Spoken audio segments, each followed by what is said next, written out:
Placebo in this picture on XFM 104.9. 8 minutes to go. Let's make it a good 8 minutes, and then we can all chill out. Yeah, enjoy the rest of the weekend. Play the jingle. Chimpanzee that monkey news. Excellent.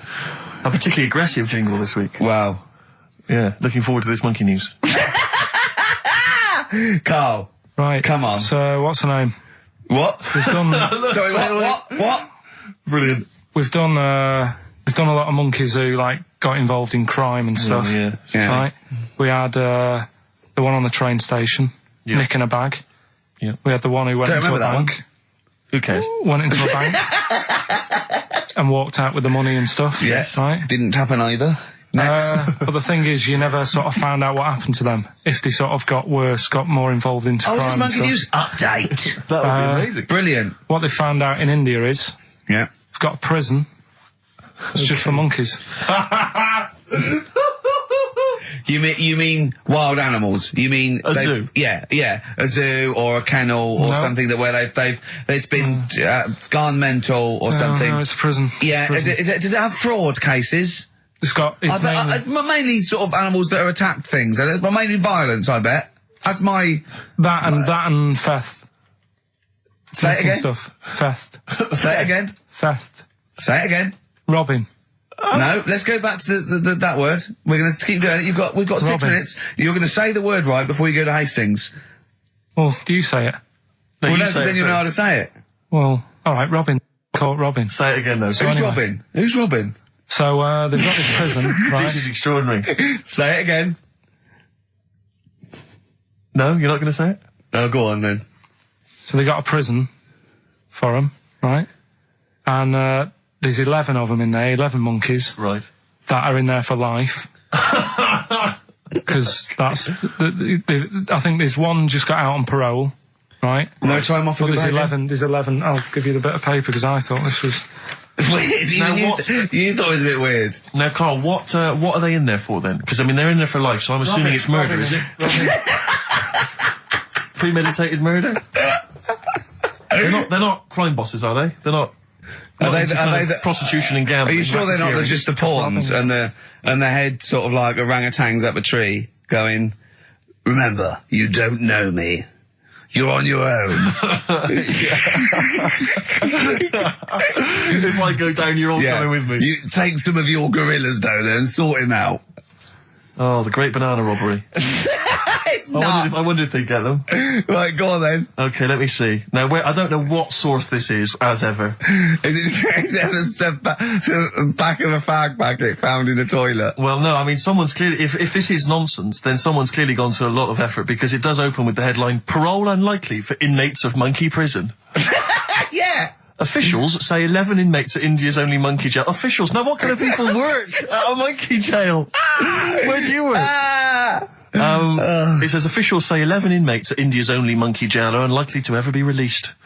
The prison in Patiala houses monkeys apprehended by game wardens in Punjab state for thieving and attacking people.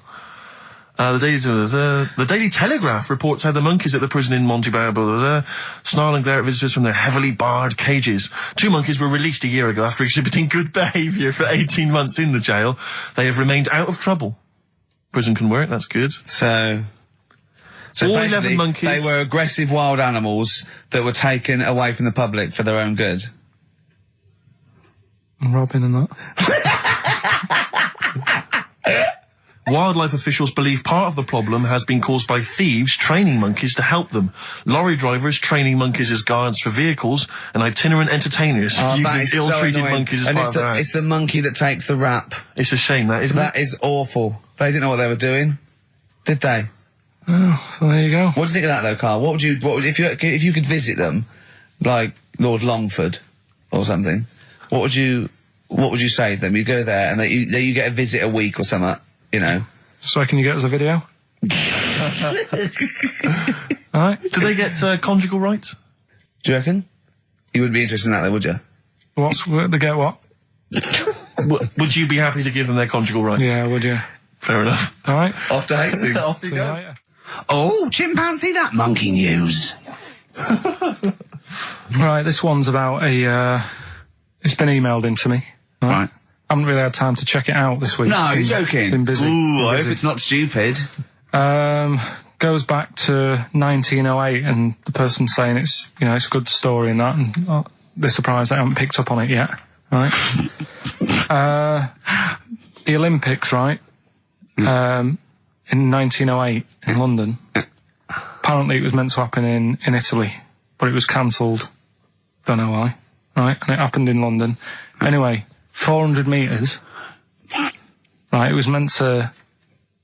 there was a fella who was going to do the run, right, and the favourite to win it was this Bulgarian guy, right, who was like a newcomer. Okay, these are a few things it cannot be. One, he injures himself, so a monkey steps in and wins. Two, he does a drugs test, it turns out that he is a monkey. So if it's either of those, right, I'm going to go mad. So anyway, so the fella, right, this favourite, everyone's putting the money on him, thinking, yeah, he's going to do it. Is he hairy? Is this bloke hairy? So anyway, so the race happens. Yeah. And everybody's lined up, ready to run. And, everyone's saying, yeah, he's going to win, he's going to win. And suddenly, a bit of murmuring going on, people going, oh, what's going on here? Right. He's eating a banana. And there's a fella in the lane next to him. Yeah. Right, he's going up, who's that? He doesn't look familiar. Oh, Christ, Karl. Right, doesn't look familiar. Who's he? Weird. What's going on? What's going on? What's going on? Yeah, what is it? What is it? Or who is it? I mean, not what is it? So they go in... So they say, well, he might not be that any good. Do you know what I mean? He might not be good. He might. It's just a bit short, isn't he? He's only 3'6", and he's hunched over on his knuckles. So I didn't realise it was fancy dress. Yeah. So I don't think he's going to be any good. So the race starts. Oh, he's put his finger up his arse. That's weird for runners to do that before a race. It's weird, isn't it? Yeah. Race starts. Yeah.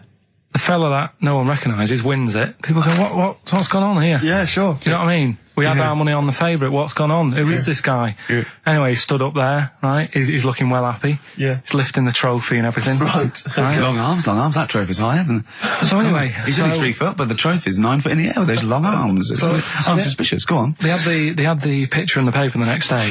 Sure. And everyone's going, yeah, he was fast and everything, but... quite hairy for a run. Oh, I'll tell you Come what. on. Quite hairy for a run. Because normally they shave themselves, don't they, to make them faster. And that. How did he manage it? It's really hairy and that. So anyway, he wins the stuff. He walks away with a cup. The people who are in charge of the running, or like the Olympic Committee, look further into it. Turns out it was a chimp. Right, keep talking. No, don't keep talking. Shut up. This is monkey news. If you can't handle the news... It's news from 1909 and I haven't heard about a chimp winning the Olympics. Right, be quiet. What happened there then? 400 metres, right? Now the thing is... talk shit. The only thing was, Ricky. it took so long for the Olympic Committee, right, to find out that it was a monkey. It was going going manic. It went into loads of races. It was picking up loads of like. No, shut up! Right? He became a celebrity. It was doing endorsements on TV. Don't talk shit. It said he managed to win the same race 4 years later in Athens because. How did he get to Athens? But it's a joke. They're winding you up, Karl. Weird. It's not weird. It's right. I do not believe it. Well, that's okay. There's only 3 of them to go then. Right, because we're probably all leaving in 4 weeks' time, and that's the end, I've got to get onto a sort of mainstream radio station, because I don't think there's any other sort of tin pot place like this, is there? No. So I'm going to clear up my act a little bit. I've got an album from the Capitol Radio Library, and it's the best punk album in the world ever. So if Captain listening, I'm just going to show that I can do a mainstream. I'm going to play a classic song and I'm going to announce it right and everything. So if you get a job on a decent station, you'll take me with you, will you? We're a pair. Brilliant. So, okay, here we go, right. If anyone's listening, just to show that I can do mainstream radio, okay? Well, that's all. Okay. Well, you're getting nervous. Okay. Come on. Shall I get a monkey and do it? It's alright. Okay. Well, that's about all there is time for today. You've been listening to Ricky Gervais with me, Stephen Merchant. Across the way, K-Man Pilkers. We're going all the way back now, a classic song from the late 1970s, and this is Devo with Mongoloid. Monkeys, Pleasant Valley Sunday, brilliant. XFM 104.9, Karl Pilkington. This show is monkey heavy, isn't it? It is monkey heavy. Karl, if you were president, would you sort of make it compulsory to maybe have a little monkey? Everyone has a little monkey of their own. Little chimps out and old age pensioners. It's not a bad little, it's funny, you know, because there was, a story the other day, when I was looking for monkey news. Right? There's a story about a couple who couldn't have any kids, right? There's something wrong with them, but they really wanted a kid. And they got some dodgy email address where they could buy a baby online, right? It was someone who would have a kid, and you could buy it for $3,000 or something, right? Yeah. So anyway, they got one, they got picked, and they're like, brilliant, there's the money. Got the baby and everything, they were loving it. You know, playing with it and stuff. As it got older... Feeding it. It got airier. Oh, shut the oh, Karl. Turned out they'd been sold a chimp. You maniac. You stupid mank twat. How Don't on earth? talk shit. That is as if... what? didn't know it. Oh, don't talk. Are you mental? You I love the fact stupid. that didn't make it into Monkey News. I know, yeah. Well, it's a bit sad though. We don't like to bring the feature down. Yeah. But and anyway. how long was this into... It got hairier. They're born hairy. They're not born like humans then develop hair, because they go, hold on, we better get the chimp stuff kicking in now, because we're in the jungle. School photograph, they were like, hang on a minute. He looks a bit weird. Oh, you are just the rubbish. Mad, innit? Mad, innit? Mad, innit? Imagine, oh, God. But Just anyway. imagine if he was in charge. We did put him in charge of the country. Terrifying. Wouldn't that be amazing? Let him run the country. Just for a week. Or the mayor. What would you do if you were the president or the Lord Mayor of London or the Prime Minister Karl. I wouldn't do it like he's going to be offered it. David Bowie, Soho, on XFM 104.9. Nearly there, but, you know, we're working our way up to the grand finale. The bit where Karl spouts absolute nonsense from a dodgy source on the internet about a monkey who did something impossible. Let's cue up the jingle. Hang on. All right. Perfect. Oh, chimpanzee that monkey news. Yuff. Right. Let's have a look. This one's from some woman, right? Yeah. And she was taking part in the London to Brighton bike ride, right? Lovely day, weather's good and everything. What year? She's just a couple of months ago. She's done all the training, right? Done all the training and stuff. Got a brand new bike for it. Got a little puncher outfit and stuff, all set for the day, right? It's a nice day. She sets off. They all start pedalling and that on the way to Brighton, right? So she knows the route and that. Got a little headphones on, cycling along. Suddenly... Right, okay, I'll stop you now. If a cyclist overtakes her and is going really fast and it's sort of hunched over, but it's got like lots of cycling gear on and a helmet and goggles, and they can't tell what it is, but they just know it's like a little hairy fella who hasn't bothered shaving his legs, which is weird, isn't it? Because cyclists usually shave their legs, and this bloke had really hairy legs. But and it won. They gave it the medal. It won 3 years running. They gave it the key to the city. It had its own game show, and then someone said, "Hold on, though, this fella's all hunched over, and he's only 3'5", and his arms are longer than his body. It's a chimp. If it goes anywhere near that, we're never doing it again." More monkey news next week. She's cycling So along. anyway, she's cycling along, right? And this tricycle... I couldn't predict that. There's always one element you can never anticipate. Yeah. Got a kiddie's tricycle with a little kid on it. Little hairy kid with a helmet. Okay, just go on then. The tricycle comes... Whizzing past, yeah. things. Strong legs, isn't they, chimps? So she's thinking that's... But didn't get a chance to see the thing. Oh, yeah, couldn't quite see the cyclist. Oh, God! You bald mank git. Go on. Yeah, research scientist Karl Pilkington. So anyway, she gets to the end line, right? And they got talking, so it was a nice day, nice race and all that. So did you see a little thing on a tricycle? Thing? Well, a person, surely, just a human. Did you see that? No. Did you see that bloke on the tricycle? So anyway, turns out... Tricycle. Yeah! Well, what did she say thing? Well, no, wasn't no suspicious. I mean, what did she say? Did you see that fellow on a tricycle? Anyway, so it turns out... Go on. It was a chimp. You're joking! Right. Well, Christ almighty, there you go.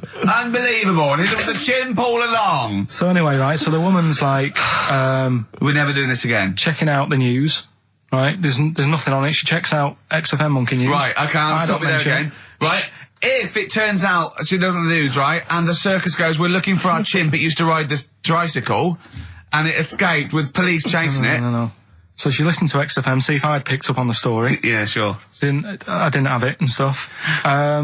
So she got in touch with the organisers of the London to Brighton bike ride, said, look, saw a little hairy fella. Why did she care?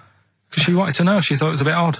Well, Turns out it was a chimp. They weren't happy about it. Of course not. Because now the owner of the chimp wants to enter it into the Tour de France. No! Oh, God! I'm gonna die! Oh, God! In 2005. Now, a couple of questions. I trust you'll be able to answer these. One, Oh, God! Steve, help me out. how did it get hold of the tricycle? I don't know. Okay. Okay, no, that's fine. That's not an important point. Look, that's important. How What's the did matter it- with you, Steve? He doesn't know that. How did it know to... well, firstly, how did it know which way to cycle? But more importantly, how did it know there was a major bike ride on that day? Just following the crowd, No, Steve. no. What's the matter with you? The owner of it had trained it and stuff. No, he hadn't. It had already done the run beforehand, before the big day. No, it hadn't. Like I say, it wants to do the Tour de France in 2005. No, it doesn't. But there's something about animal rights. If they don't let it enter, they can kick up a bit of a fuss. No! The animal rights is that it's cruel to make a chimp ride a bicycle. Not if it that wants it's to. prejudice that it'll go, is it because I is hairy? You idiot! Right? So, Wow, that is the worst. That is the worst one yet. Absolute twaddle. Absolute rubbish, Karl. Have you got a tricycle? Unbelievable. Oh, chimpanzee that monkey news. Okay, monkey-related news from Karl Pilkington. right. Do you know the monkey that went into space? Yeah. Yep. It happened in 1958. Right. Now you know that. Yeah. Yes. What did he do next? What he did the do monkey do next? Yeah. One appearance on Celebrity Squares and it was like forgotten. Right. Yeah, cut a novelty record. Yeah, just like Rick Waller. I'll tell you what happened. He got back and all that. Got that. Heroes welcome. NASA sort of said, you know, you did a good job.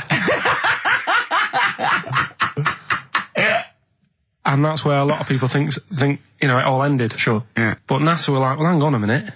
We He's spent a lot of trained. time, we've trained him up and stuff. So he's like, you know, he's saying, sure, you know, I've learned a lot, I've still got it all, I've kept it all, I know what to do. So they said, right, we'll use you. So he turned into like a bit of a trainer at NASA. We want to send you out on the top of an organ. yeah. Put on this little bellhop outfit. Could you smoke fags? Yeah. I'll have a go. So they were getting in new monkeys. You know, the main man at NASA was saying, can you teach us the sound? He's going, of course I can. Do you know what I mean? I remember it all, I know what's going on, I'll tell him what button to press, what to do in emergencies, that sort of thing. It was technically sort of employed by the army. Right, Because that's can I just fit in here? I don't know the story, Karl, and I might embarrass myself here. You've got an army of people out there that will probably send me an equally deranged email from a different website, but I'm pretty sure when they sent the monkey into space, it was to monitor his physiology. He didn't press any buttons or learn to dock or take off. It was just the effects of weightlessness and space on basically a primate. I'm pretty sure he was tied in with electrodes to his head. So, Yeah. well, yeah, I'm pretty sure. Okay, I could be people- proved. But Go on. even if that were the case, and he had learned to press one or two very basic buttons... Definitely not. Definitely But not. even if it were the case, I'm definitely pretty certain they wouldn't have brought him back to train up Neil Armstrong. Right, definitely. Go on, but go Him on. then. going, Neil, what are you going to say when you come out there? Yeah, well, yeah. I was thinking of just saying, hello, I'm on the moon. Hello, it's made of cheese. Don't say that. Don't What say about? I've noticed that you got little legs, Yeah. right? But mankind stepped forward. Well, how can I put that? I was just going to say, hello, I'm on the moon, it's great to be here, wish you were here. I've got to think so Hi, better than that. Mum. Yeah, go on. Anyway, basically he got back. They sorted him out with a nice pension. He was happy. Because of, like, the rank that he got, he was like, you know, he had loads of medals and stuff. He said, right, we'll make him a colonel. He got that. Like I say, he got a pension. That was the end. He died in 1969. He was buried with his wife. He passed away. His wife. I'm sure it just goes on to a different website about something completely different. And Yeah, it's you're just talking like- about Buzz Aldrin. Yeah. His page is missing. Oh dear. So, Well, Karl, if someone could call in Did they train Leica the dog to sort of like, you know, dock and He never made re-entry? it back, did he, Leica? They didn't bother. They didn't even bother. They didn't bother to bring him They back. just sent him up there, and they didn't have technology to bring him back. And they just went, yeah, that's that. That's brilliant. Well, I can do that. Yeah. Amazing. Really? Yeah. What do you think of that, Karl? Rubbish, isn't it? Sort of brought it down a bit. But But the little monkey made a colonel. Hero. Big hero. What was he in? What craft was he in? Sputnik. just hang on a minute. He was in Jupiter AM. Yeah. Let me see that piece of paper. Let me Yeah, put this I on. can guarantee there's nothing there about his training other than let's hope he's not sick on the control panel when we shoot him up at 400 Gs. Oh dear. I love the fact that you think that this monkey was a high... Do you know what I mean? Do you, when you think of these things that are less than a monkey's face, do you think of the Planet of the Apes? Like they're sort of talking sort of chimps and gorillas and they're in tunics on horseback with snub-nosed rifles. What do you think of? Just a little monkey getting on with it.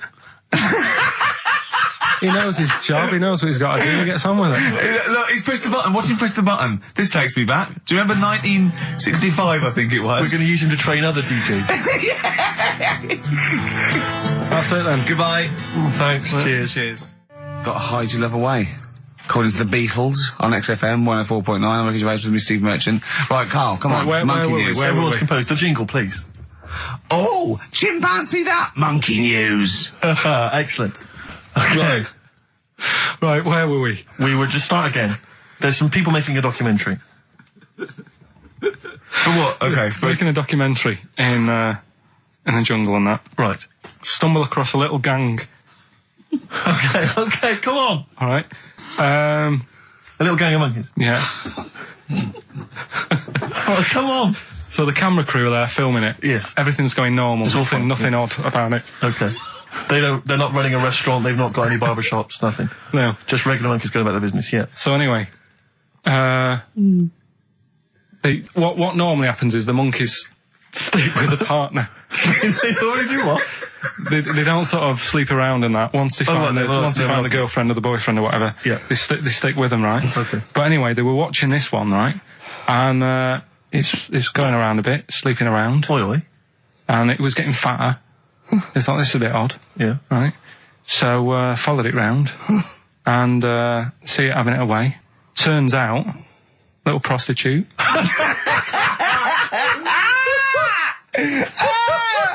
Oh, God! It's a little monkey prostitute. And it was getting fatter because it was charging them bananas. What a load of old rubbish. Charging them bananas! What was it, a boy or... It was a... Woman. Little woman monkey. That's the most extraordinary monkey news I've ever heard. Oh! That is genius! Has this documentary been televised? I don't think it's been on yet. No. And that's all the information you've got? Yeah. And is that's one banana for everything? Now, half a banana is for... Just oral. A poor job. Right. If you want full-blown monkey sex, it is 2.5 bananas. Sure. So, Let's just play a song. let's just play... All right, well, this is our penultimate show, so we're back next week. We're going to make it a barnstormer, I'm sure, lads. I want 100% behind it, 110% next week. All right, none of this giggling, none of this infantile giggling, like Okay. two schoolboys. Right. All right, we're going to come back, we're going to have some quality monkey news next week. We're going to have all kinds of treats, I would have thought. Okay. Some great prizes. All right, are we okay? Yeah, We all best show. behind that? Let's make next week the best show ever. Good luck. If you miss it, then you miss out. We're ending with a track from a couple of years back. I think it was 92, 93. Dinosaur Jr. Start Chopping. Play that. Start playing. Forget Start Chopping. Start playing. All right. All right? See you next week. Yeah. Anyway, it's what everyone's been waiting for. For It's the what last Karl time. exists for the last time. It's monkey news. Play the jingle. Oh, chimpanzee that monkey news. Right, are you familiar with 100th monkey? Keep The what? talking. 100th monkey? 100th. Yeah, like as in like one more than 99. 100th. Yeah. The 100th monkey. Yeah, are you familiar with that? No. No. Uh, Anyway, thanks. That was monkey we'll news. leave that Next then. week, Adam and Jet. What do you mean you're going to leave that? Well, I thought it was a popular phrase or something. What, 100th monkey? Yeah. What do you mean a popular phrase? What, why? What? Because you're going to do songs of phrase with it next week. We've said it once before, 100th monkey. No, it's just, it says the expression 100th monkey. Well, do it anyway, what's the story? Well, it's from the 1950s, right? And the way they got it because they were following some monkeys about, right? And they started... Who was? Journalists. Oh, yeah, why? Oh, yeah. Just to see what they're up to. Right? Okay, so they're following some monkeys around, yeah. What was it? What, a documentary? Anyway, one of them...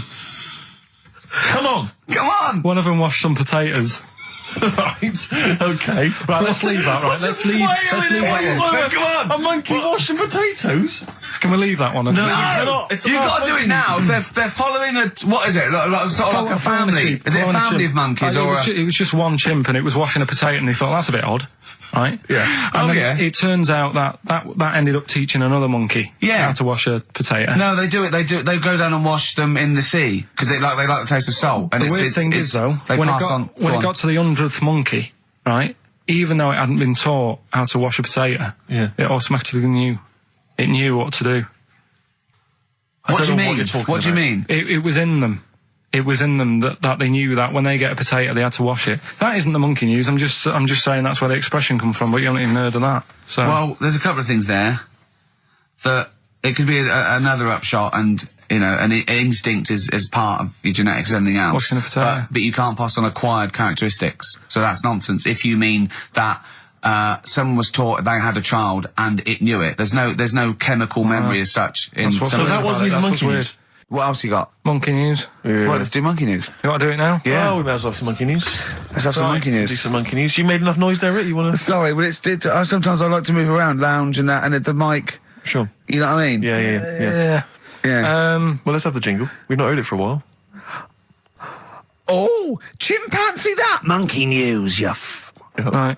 I haven't read this through properly. I'm just zoomed. Right. What do you mean you haven't read it through properly? Basically, right, it's about problems with chat rooms and that, right? A lot of people, it's like the new way of meeting people and that in it now, chat rooms. You get on there, you can have a chat. If you say someone was having a meeting with someone, they wanted to meet. Right, okay. Please don't preempt it. Right, there is not an animal in the world that can operate and understand. Do you want to know the story? You said that did they get married? It was 3 months later. She realised, there's a lot of bananas gone from my fridge. I want a divorce. This is what annoys me. Bobo. You say that monkeys can do Shakespeare if they're given the time. No. That's not it. Let's not get into the whole Shakespeare and monkeys. It's a philosophical conundrum. Please, let's not get into that debate again. It's about Right, so this one then. So this chat room, right? And the thing is, with chat rooms, you have like a big boss who's looking over it and making sure nothing dodgy is going on. Right. Right, so certain keywords come up and who's that, Dr. Zayas? Right. So anyway, they were looking over it, trying to look for dodgy stuff, but they kept coming over like really strange things. Like instead of saying, "Do you want to meet in a restaurant or bar?" Right, it'd be like, "Do you want to meet in a tree?" What tree do you want to meet? Right, okay. Are you shooting off? That's the end, yeah. I'll see you later, Seriously, because that's gone. I'm just going to listen to the end of it anyway. You're an idiot. You're an idiot if you believe that shit, honestly. No, I'm just telling you what's online. Let's hear the rest of it. How you're ill. Okay, well, I don't know the PC term for this, so I really apologise. You're nearly retarded in some aspects. Instead of sort of saying, wear something sexy, they'd say, make sure you bring plenty of bananas. Right, you're talking absolute... Okay. Are you making up the monkey news now because you can't find it anymore? And instead of saying, should we get married, they're saying, how swollen and red is your arse? You stupid fool. That was me. So that's pretty much that. Is there time for monkey news? I think we've got to have monkey news. And then that second track from the Ryan Adams. Let's play the jingle, though, if we can. Oh, chimpanzee that monkey news, Right. Now, it was back in the 1980s. Right. So it is quite topical then. Okay. When did this happen then? 1980s? Yeah. It's about a Colombian F1 sort of, Formula One driver. Yeah. Apparently these races were going on, right? And someone kept winning them. Right, okay, forget it. No, don't do it. It's because it's rubbish. Right, so someone kept winning the races. So this human that kept winning the race. So this human being that kept winning the races, Karl, what was his name? His name it's Jimmy something. Yeah. How tall is he? Just out of interest. No, how tall let's is he? hear the story. Let's hear the story. Was he about 4 foot You 8? might find out if I tell you the story. Right? Go on. So anyway, he kept winning and everyone was like, oh, he's brilliant, this guy, who is he, and all that. Yeah. But his gimmick, right? Was never showing his body or face? That's right. Never You're took his joking. helmet off. You're an idiot. Never took his helmet off, right? You know the short trousers he used to wear? His trousers were about a foot long, but his shirts, the sleeves were really long. Anyway, right, so because he wouldn't take his helmet off... You're an idiot. He was taking part in, the F3, which is like the lower ranks of Formula 1 and that. Just get to it. Everyone thought it was like a famous driver who was taking part in that. Get to being a monkey. Anyway, what happened was, there was a crash one day. Yeah. And the car tipped over, everyone's like, oh... He ran up a tree? So... They were suspecting when he ran away with the ambulance people up a tree and started eating a banana? So the marshals ran over and the ambulance people were there and they were about to take his helmet off and the marshal was like, don't take his helmet off. And give away the secret that he's a monkey. Give away the secret and that. Yeah, chimp. Yeah. Took his helmet off. Jimmy Chimpus. Little monkey under there. No, definitely not. Okay, let's play Ryan Adams. Did he survive? Let me just a couple of questions. Did he survive? Yeah, he did, yeah. He was allowed to keep all the awards that he won. Sure. But he wasn't allowed to take part in any other races. Yeah, didn't happen. This is Ryan Adams. We'll see you next week. This is a song called The Shadowlands, also from that Life is Hell album. It's good stuff. Idiot. Okay. Play the jingle. Oh, what is it? Chimpanzee that. Oh, yeah. Chimpanzee that. Monkey news. Right, well, the last one of the year. It's not that good, but this is all that's been going on all week. Yeah. Little monkey. What happened is, it's this plane, right? Aeroflot, I think it is, Russian airline. Having a good flight. Everything's going normal and that. This is going to be libelous. The pilot... Sorry, I mustn't interrupt my side. How tall was the pilot on this flight? Okay, listen, we've had a few complaints. People saying, don't interrupt monkey news. Okay. Don't interrupt monkey I news. won't then. It's like the weather girl complaining whilst Trevor McDonald's doing... Okay, all right. Go on then. All right, so, the flight's going well. Food's been served and all the rest of it. Anyway, someone gets upset about not having many nuts. Right, they've not got enough nuts. They hand the nuts out and that. One of the sort of passengers is going mental. Because What's he saying? He's just What going language mad. is he talking? Is he Russian or English? So anyway, there's a bit of a fight going on. Fight starts happening. People are going, what's up with that little fella? Right? The little hairy bloke. So they sort of drag him. What's wrong with Bob Hoskins? And why is he screaming? Why isn't he talking in his usual Cockney accent? Why is Bob Hoskins screaming and grabbing at nuts? So, you've ruined it. Come on. Forget it. Have I ruined? Right, Rick, turn his microphone off so we can't interrupt you. Right. So anyway, there's a fight going on. Nuts are going everywhere, right? So, anyway, they manage to tie him down. They get him on the floor, tie his legs up and that, right? His little legs. Get him to... Come See you on. later. Have a good Christmas. No! Karl, how dare you? Finish the story. All that happened is they got back. It turned out that he shouldn't have been on the plane anyway. Why? His passport wasn't valid. Right. And you can't cause problems on planes and that. So he got put in a cell for a bit. Turned out it was a little monkey. Right. Quick question, how did he complain about the shortage of nuts? Yeah. He just was going mental. Right, he didn't actually call over a stewardess, he just... Well, how did he get on the plane in the first place? What ticket did he have? Have a good Christmas and that. But you yeah? know it's rubbish. You must know that's rubbish. All You the must best. know that's rubbish. All the best. You must know that's rubbish. Where is he going? Oh, my car is on. Tim Burgess. Brilliant. XFM 104.9. Right. Well, we're running out of time here. Yeah. We had Karl in a little film, but I think we've really got time for monkey news, you know? Yeah. What are you thinking, Karl? Yeah, if you want to do that. Yeah, let's do monkey news. All right. Play the jingle? Oh, chimpanzee that monkey news. Right, there's this monkey, right? Oh, yeah. I think his name was number 6 or number 7 or something, right? In this lab, right? Yeah. And anyway, it's in there with the rabbits and little mice and stuff like that. And The rabbit smoking. the nurse, right? The nurse, not the nurse, the woman who works in the lab. What would you call her? A nurse? Depends. What depends what her job was. If she was a lab assistant, you call her a lab assistant. All right. I mean, they probably call her by her name. All right, lab assistant, right? Kirsty. So she's... I think it's probably Kirsty. Right, Kirsty Morris. Well, she's in there, right? Yeah. And she don't work with many people and that. She's mainly on her own with, just putting lipstick on rabbits and stuff like that, right? Jim fancies her. So, Jim fancies her. He's putting on lipstick. Jim fancies her because she's got hairy legs. He gets pally, right, with this woman. Yeah. Because, it gets to a point when she sees him every day. It's the way he sort of tries to string out like it's a narrative love story. Did the chimp put its hand out and grabbed her, and then you thinking that he made a move on her? So right, come on, he's allowed out. He's allowed out. It's not a story, is it? He's allowed out the cage and what have you every day. So he's wandering about, and as time goes on, he's watching what she's doing more and more. Yeah. Right. So he notices like the code on the door. Right. Right. Whatever, 247 or whatever. Yeah. He goes, right, I've clocked that. I've got that. I'll remember that. Right. Yeah. And then he goes, right, there's a lot of lipstick and that knocking about, a lot of makeup. Right, okay. No, there's no way. Finish. No. Because, Steve, you know what's going to happen. I know what's going to happen. So he's there. It's ridiculous. And he's going, well, if it's there, you know what I mean? So while she's messing about with the rabbit, he gets there, he's in front of the mirror, putting a little bit of lippy on. Right? You are no! I know. It's gone too far. No, it's gone too far, Steve. Right, your mic's off, Rick. He's finishing the story. So, turn mine off as well. It's gone too far. Turn him off. Just let him finish. Right, so the thing is, right, it's this monkey wandering about. It's got lipstick, it's got mascara on, it's looking pretty good. I didn't mention the mascara! It's looking all right, right? So it knows the code on the door, 247, right? So when she's sort of messing about with the rabbit, right, he goes, right, here's my chance. He's looking good, 247, out the door, through the reception man's there. He's like, all right, Kirsty, right? Don't talk shit! All right, well, this is the final one. Play the jingle. Oh, chimpanzee, that monkey news, Right, well, this monkey news story, right, it's about this fella, a couple of fellas in Texas, sort of running a farm, right?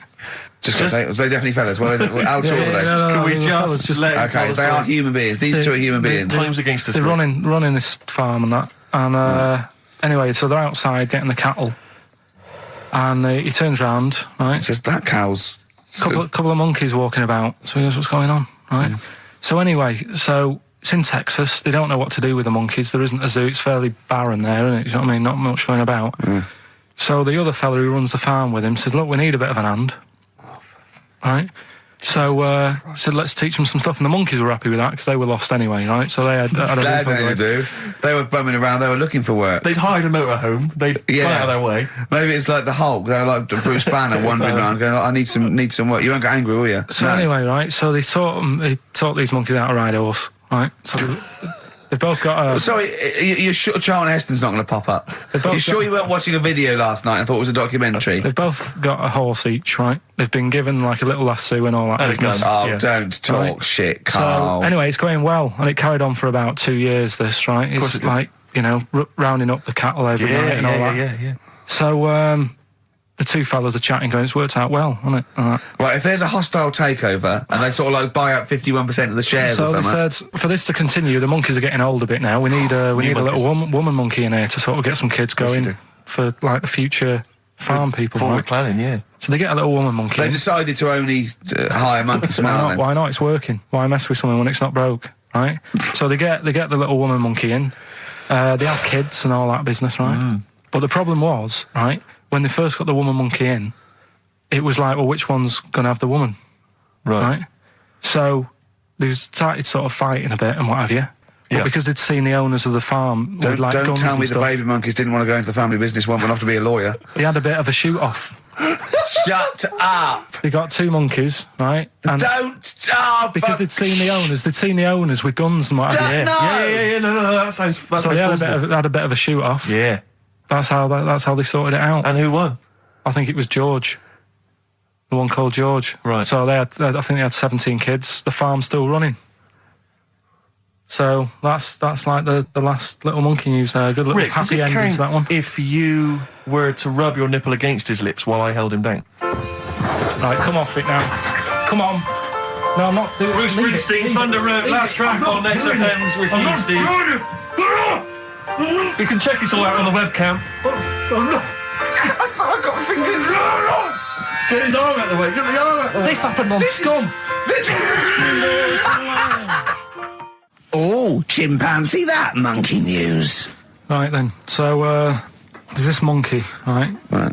In Canada. It's in a zoo in Toronto, I think it is. His name's Pascal, right? And what happened was all the people in the zoo sort of said, you know, what can we do? Sort of spice the day up a bit, right? Yeah. So they left. Embellishing. No way this is a news story. Let him read the news. Let him read the news. Okay. So they left. Any dates? Just let him read the news. All right? You wouldn't interrupt Moira It Stewart. was about 2 weeks ago. No, because she always says today, so you know it's news. She doesn't say, right, there was a monkey, right? Right, in Canada, Come on, right? mate, just finish it. It'll be all A night. couple of weeks ago in this zoo in Canada. Right. Jesus. They got a camcorder. Right. And they said, let's leave it for the monkey to have a play with, right? So anyway, they passed it around, Won a BAFTA. and a couple of chimps and that were rubbish at it. They were like filming the floor and all that, and the fingers were always in shot and stuff like that, right? But anyway, there was this one chimp called Pascal, right? Who Annoys me that he calls them monkeys, though. They're was- not monkeys, they're apes. he Go was on. he was a dab hand at it, right? He was like filming stuff, really good shots, you know, sort of nice mood and that. He used the lighting properly and all the rest of it. No, he didn't. Just let. This is the news. What are you talking about? This is the news. Oh, So Steve, anyway. it's so annoying. You know it annoys me so much. Things like that. He was a dab hander. He was doing really good shots. It really annoys me. Let's hear the news. Anyway, right, so he started, at night, like when the zookeepers went home, he started filming, like, other monkeys on the go, like whilst they were at it, right? And he was filming them and what have you. The Ron Jeremy of I the love zoo. it. You know it's going to end up on the web. So anyway, the zookeepers came in the next day and it's like, let's see what shots he's got. Anyway, he's got all this, like, you know, all these monkeys at it and what have you. So, Oh, yeah, this is, honestly, you don't know what this is doing to me, Steve. Can I stop him now? So they thought, like, actually there's a few monkeys who aren't at it enough. Do you know what I mean? They have problems and what have you. So let's give them the videos. That is so untrue. This is so untrue. So- It's so untrue that it was filmed by a monkey. So it's what so happened then, untrue. right? Rick, I don't know who to believe. Oh, God, you're talking so much shit again. You must know that's not true. There's no way. There's a load of tapes out. Look at me. Look at me. Don't keep talking. Look at me. Yeah. You must know that's not true. Can we just hear the end of this It's all news? here. You had a go at me last week because I didn't have the full story. I've got the full story. You're still not happy. There is no way that by chance, what should we do? Let's give him a camcorder. That could happen. He then films him at it. That might happen. It might happen, but I don't think he'd keep the camera still. Two, they go, I don't know, yeah, this is good stuff. This is good shit. This porn's good shit. Anyway, Look at so that. He's got a lovely shot. Yeah. So this is they've got- ridiculous. they've got Let me all just these- recap, because I lost my way there. So the monkey has filmed the monkey porn, Yeah. and now they're showing it to the other monkeys. Is he to try and get directing? them Can you hear him It's just- saying it's stuff? Can like you hear him go... It's just like, you know, Chimp Pimp 1, 2 and 3 and all the rest of it, right? But anyway, so they've got all these other tapes, because what happened was, they said he's quite good at this. Oh, And the God! animals are happy having him around because he's not a human. He's just one of the gang. Do you know what I mean? So they started putting him in with other things like, you know, ostriches. Right. And Talking shit. there was and you know they have a problem with pandas in Japan. So Yeah. they've sent him out there filming a bit of. Where are you going? Honestly, you really annoy me. There's Come on, no please, way because this is happening. Can we It's just hear the end? absolute. Why can't he just find a real story about a monkey? Let's hear I mean, the end. the end is He's in really China. that he's going to China. He's filming the pandas and what. No, it's not. They wouldn't send a monkey director. well, forget They would it then. not It's send a pointless. monkey It's director. pointless. Oh, chimpanzee that monkey news. So monkey news, if you've only just started listening to the show. Oh, you poor fool. Monkey news is where Karl reports for us all the latest monkey activity. A headline or a word or someone he overheard in a pub and then totally embellishes it and makes it ridiculous and impossible. He believes it though. He believes every word he's saying. Let me say that before when you hear this, whatever it is, I haven't heard it, twaddle, remember, Karl totally believes it. Go on. Right. So anyway, right. I think it's in LA. This happened. Right. I think. Why does he think? So these people are in a restaurant having a lovely meal, Is one of them short and hairy, but it goes totally covered from top to bottom in a spacesuit, so he didn't know it was a monkey? It's not one of the customers, one of the waiters? So they're having a lovely dinner, probably one of the best sort of dinners they've had, right? Yeah. So the waiter comes over, and it's like, can we just say I've had a lovely meal and that? Right, it's the chef. Of course it is. Can we see the chef? Yeah. So can we just, see the guy who cooked it? Of course. Yeah. Short fella, hairy. So the waiter said, to be honest, the waiter said, look, he's busy, he's got meals to cook and what have you. He hasn't really got time. He said, only take a minute. He said, no, I prefer it, So this is a restaurant in LA that serves brilliant food. I'll pass your message on and what have you, right? So, so he sends for Monkey POI. So it's a bit odd. Anyway.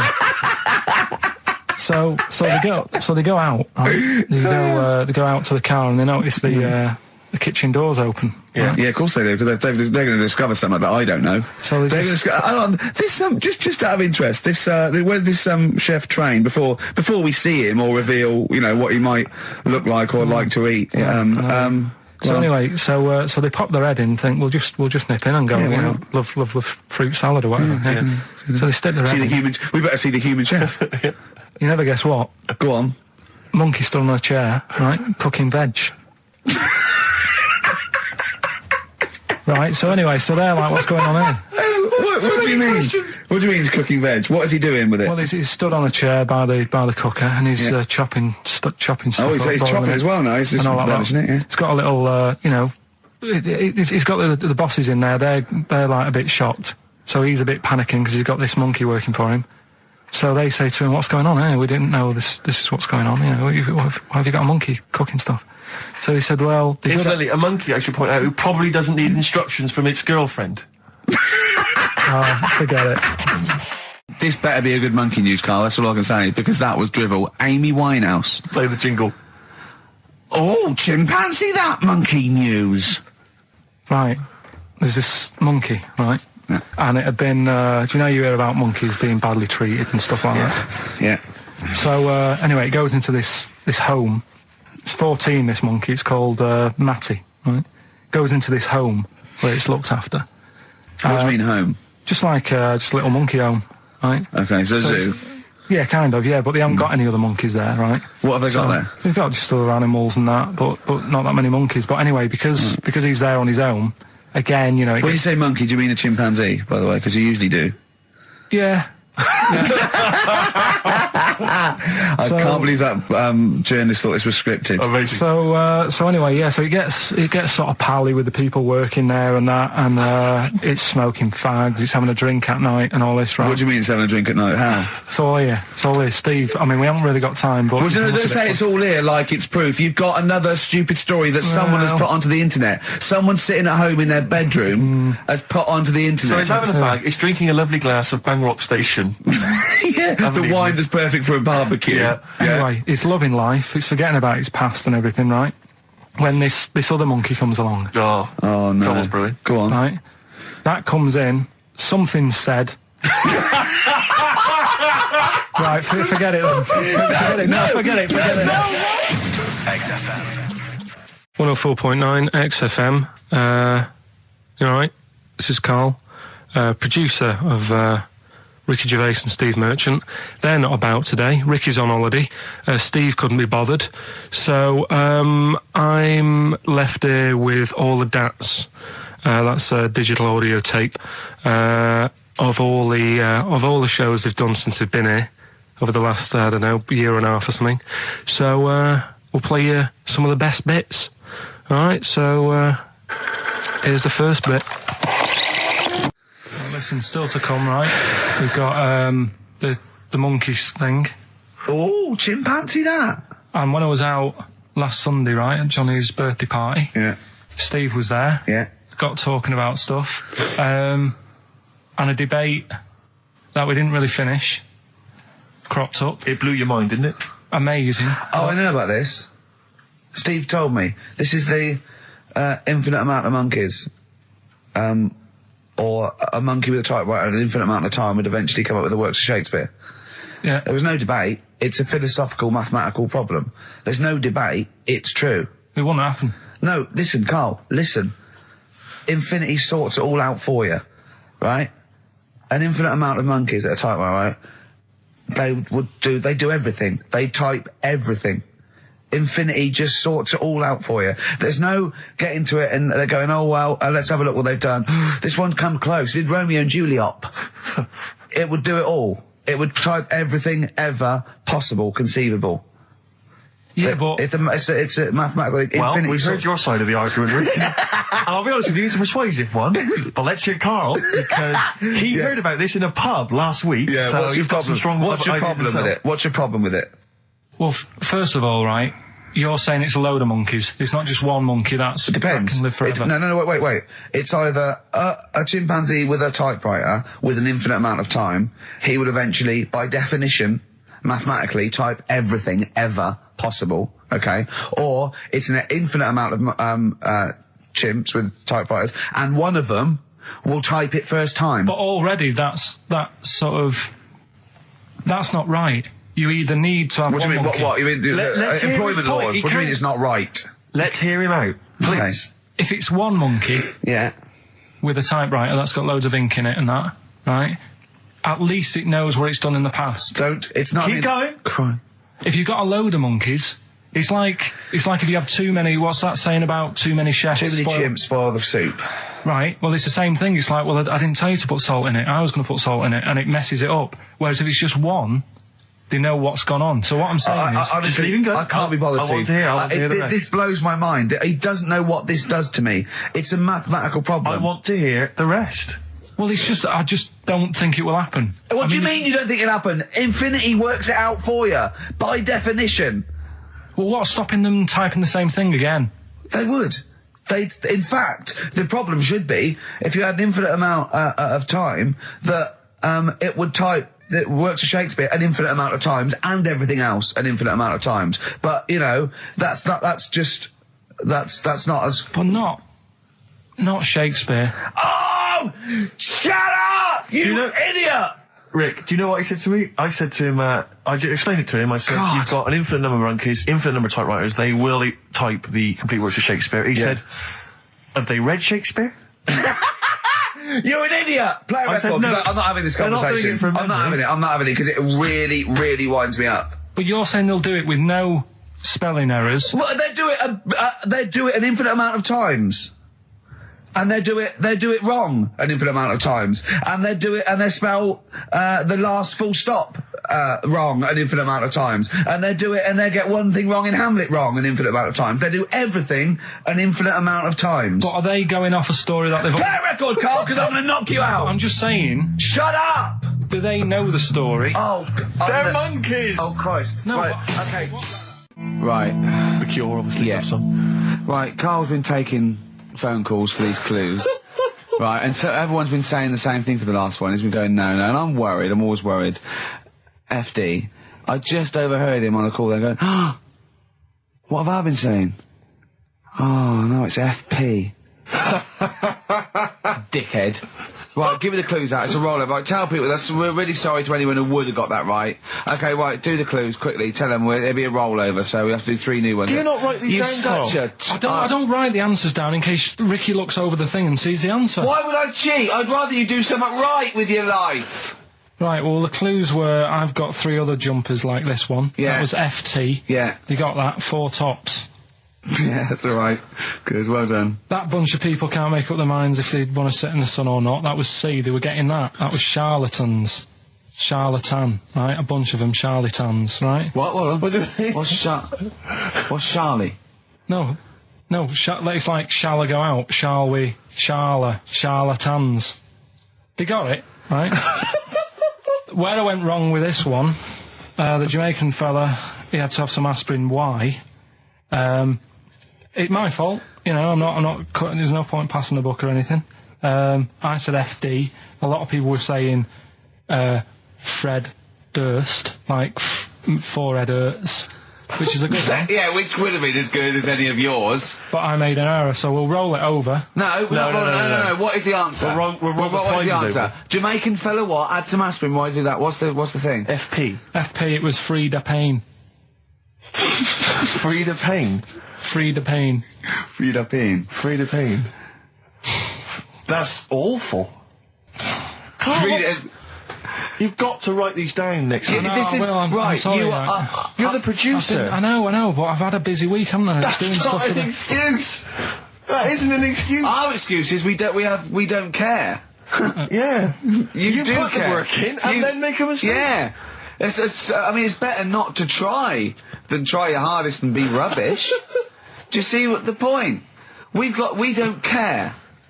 But you've got standards. Yeah. And you're not meeting them. Think of that. You're not even reaching your standards. God. Right, well, that's that, I guess. Well, the prizes will be giving those away next week. Bollocks again. Just completely... Song for the ladies to end the show with. It's from Nick Cave's new album, Nocturama. This is a track called He Wants You. Back next week. Remember, free to pain. An email from Suzanne talking about your tea that night. Was Suzanne out on Wednesday night? Was the an England game or something? Yeah. So you were alone. You were home alone, were you, Wednesday night? Yeah. Did you enjoy your meal? Was it a quiche? Go on. Right. From Suzanne to Karl. Take the quiche and put it on the baking tray. Cook for 30 minutes on 190. Take lettuce and put on plate. Take 3 tomatoes, wash and chop into quarters. Place on lettuce. Take an avocado, chop in half. Remove the stone. Peel skin and slice. Place on salad. Put salt and pepper on and a dribble of olive and balsamic vinegar dressing. Right? In brackets, small bottle behind the cafetiere. Right, in case he's reaching for bleach. Yeah. That's it. Should have put everything else away. Right? Then sprinkle a smidge of parmesan on top. Remove quiche from oven, cut into quarters and put on plate. Eat. Oh, wow. Does she have to do that every single time? She's out. No, it's just that I'm not that good at cooking, right? And to be honest, that was a lot of hard work. I didn't bother warming it up. And I did without the avocado. Why? Too much messing about. He didn't even do that with instructions. It was too much. But yeah, I'm not that good at cooking. And Did you that's not cooking though, is it, Karl? That's heating up a slicing. quiche. That's cooking it is making the quiche. Yeah, but I'm just. Could you have figured that out if she hadn't left that note for you? Why did she have to tell you what the olive oil and balsamic vinegar was? Because I've put sort of cooking oil on my food once, and I said, oh, it's a bit. It's ever since, right? Years ago. I'm gonna die. Years ago. Oh God, leaving Mr. Magoo at home. It was ever since I put sausages in the toaster that. What do you mean? I nearly set the What flat do on you fire. mean? Because do you know, like when you're grilling food in a pan and all that? Yeah. Sort of sausages spit and it goes everywhere, doesn't it? And it makes everywhere greasy. In the toaster. So I thought, well, just want to warm them up. Yeah. Bung them in the toaster. Yeah. What And happened? she sort of caught. They Well, got she stuck and they got caught on fire. I imagine. She came in just as I was sort of plunging it, and what have you came in from work. She said, "What are you doing? I said, I'm in sausages." Well, the oven isn't on. I know they're in here. What? You turn it off? Panicking and that. But I've never been into it. I've never been into cooking and that. At school and stuff, I didn't bother doing it. Oh, every time Suzanne comes home, she must think, please be the house still there. Yeah. Please not let me hear a fire engine as I come round this corner. Oh, God. She comes and goes, oh, God, thank God. I bet she's always happy to see you when she gets home and you haven't burned the place down or introduced some howler monkeys or something. Unbelievable. What I find extraordinary is there are people who are in sort of care in the community who don't need instructions on how to prepare food. Oh, they do. They can do it. Yeah, you show them once. Yeah, they and they've learned it. Whatever you do, don't put sausages in the toaster, Johnny. Do you know what I mean? Yeah, and they've learned it. They don't put sausages in the toaster. Yeah. What do they put their fingers in? But, yeah. All right, this is Karl, the producer of Ricky Gervais and Stephen Merchant on XFM 104.9. We're playing out some of the best bits. Hope you're enjoying it. Here's another one. Can I just ask Karl how he got on over Christmas? Because the last time I spoke to him, you hadn't bought a present for your girlfriend. I have to say, I was on tenterhooks all Christmas. Well, you changed it. After that show, I felt bad, even though I shouldn't have done, because... Because you hadn't bought your girlfriend a Christmas present. Yeah, but I said to you, I booked a table at a hotel in Covent Garden, had Christmas dinner there, which was nice, right? It's good food and everything. Didn't feel like enough to me. Well, then I went out and treated some stuff, and then... No. A couple of days before Christmas, he went, I took Suzanne to that hotel we're going to go to for Christmas dinner. We had tea and cakes. And I went, oh, you treated her? He went, no, she paid for it, but I was just showing her what it was going to be like. That was her extra treat. She paid for it. I love that. Brilliant. Yeah. Well, it was a dear. It was like 150 quid for a meal for two, which is pretty dear. So I'm not going to buy her cakes as well. I love that. All right, love, have anything you want. You pay for your own pudding. I'm not mental. Yeah.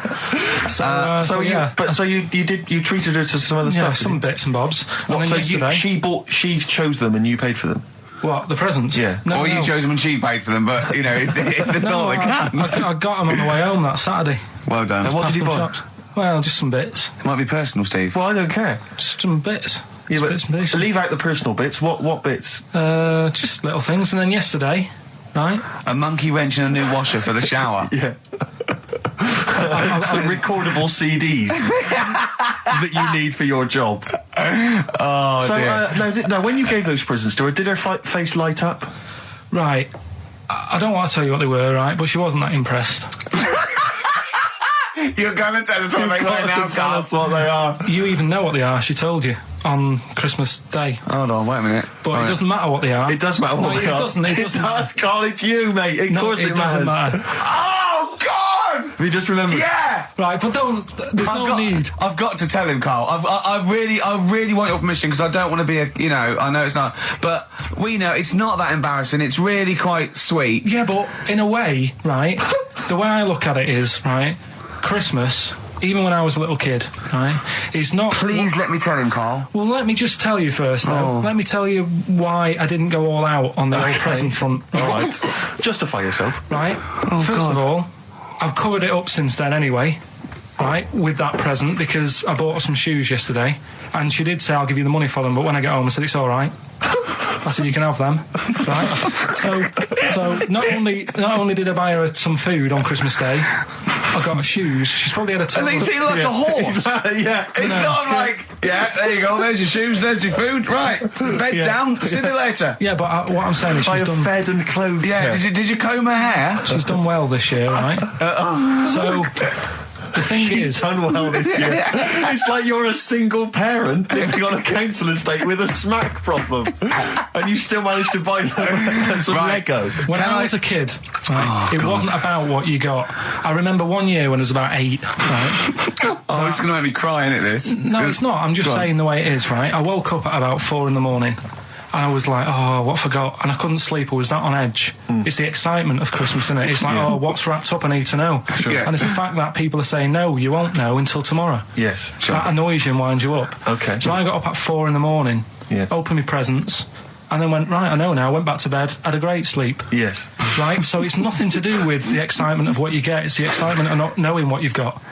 And then what happened when you got up to go down with the presents? What you're saying to me is that you could wrap up a brick because the thrill of Christmas is in hoping and being excited about what it is, not the actual gift itself. Yeah. Is that what you did? Did you get a brick? No, let me tell you now what he got. He got her a present, right? And she said, she came and I said, yeah, he got me. It was an industrial-sized packet of condoms. It was a joke gift. No, it wasn't a joke. It wasn't even a joke. I went home that Saturday after here, past Boots, thought, might have something in here. They were on, like, some value. Right, you passed the Were makeup. they used? Right, but anyway. The makeup, you passed all the other... Past the makeup, stuff. past the lovely vanity cases. Yeah. The foot spas. Exactly. Yeah. Oh, hold on. How much are these, love, for 100? Yeah. $4.99. Yeah. Do I get them reduced if I buy in bulk? So how many did you buy? What was it? I don't know, probably about 100. Right, okay. And is she allowed to use those with anyone? Did you wrap them? Can she just go out and have a wild Well, time you with don't need to them? wrap. They're already wrapped, aren't they? Oh. And then what did she say when she opened them? No, wait. Carl, what did she say? Right, play a record and we'll come back to this. You're worse than my father. That's genius. What do you make of the first genetically modified baby? Oh. Are you worried about this? Do you know what did they do? What? Let me see what it says here. Well, isn't it just choosing the, eye colour. Well, this is the concern, isn't it? That in the future you'll be able to decide whether it's a boy or a girl, how intelligent it is, what it looks like, is it handsome, is it ugly? Obviously, no one will choose an ugly baby, and so on and so on and so on. And so it means that where will it lead? Where will it end, Karl? Are you concerned? I've thought about this a lot. What will us three look like in the future if they're being, genetically modified beautiful people? What will we be like? How will we be considered in society? True, yeah. But we've talked about this before, haven't we? About the cloning thing. Yeah. That's a bit weird. Yeah. But I don't think it matters, because at the end of the day, right, you might look like some other kid, but it's the way you're brought up that will change your features and the way you are, your personality. If you lie, you get a long nose, don't you? Well, no, but listen, right, because I remember when we, I was growing up on this estate. This is going to be good. Go on. No, it's not. It's just an example of how this doesn't work. Go on. So we don't need to worry, sort of thing. Sure. Right? Okay. So I'm growing up on this estate, and there was this woman about 4 houses down, right, who's a bit rough. All right. Didn't fancy her. Oh God, no. Right, but she had a baby. Well, tell me about her first. I'm interested in this woman. Why was she? It was a very... like a man in a dress. I mean, I didn't grow up in a posh house or anything. And I'm not saying that if you live in a bit of a rough house, you're a bad person. What does she look like? But anyone can Tattoos? clean up. Look like Tony Green with a fag on. They didn't clean up much, right? Oh. Which, even if you've not got a lot of money, you can still try and make the place look nice. Yeah. Right? But she didn't, and a kid used to take a horse into the house. Sorry. Whoa, Neddy. What do you mean a kid used to take a horse into the house? Where did he get a horse? Must have nicked it from somewhere. Must have done. You've seen a horse in it? No. What, is that from outside the saloon round the corner? Yeah, was it just tied up with a bit of lettuce? Right. Oh, that's great. Did Big Jake come looking for it? I'd been out. So let me get this. This was before the lynching stopped or after? Where did he get a horse from? What do you mean he must have nicked it? His mum said, where'd you get that from? I bought it. All right then, but keep it out of the kitchen. I don't want you going Catlin rustling. Where did he get a horse from, Karl? And how long did he have it for? Was he leading it or riding it? Mum, open the door, I can't stop. I can't stop it. Open the patio door as well. Looks like we got us a runaway. What do you mean? I don't know, but the thing is they couldn't afford to buy one because they're not cheap. So I'm just guessing. Maybe that's wrong of me. But I think... He had a horse? Yeah, right. So that's why the family didn't have any money. They'd spend it on the horse. No, exactly. That's what I'm saying. I don't think they would have bought it. So anyway... Yeah, it's always to whisper, Karl, in case they're listening. Yeah. And they could be in the room next door. It's not buying it, it's keeping it as well. Oh. So I was like in the car with my dad coming into the avenue, and you used to have to drive down it to turn round. And, and sort of go back to our house. You had the traditional method of transport. Yeah. And the horse was in the lounge. Reading a paper. Just like walking around. Oh, God! What? And when I was doing, I tried to earn myself some money once by flogging little flowers in plastic cups. What? This is genius. It just keeps coming. What do you mean you're trying to flog little flowers?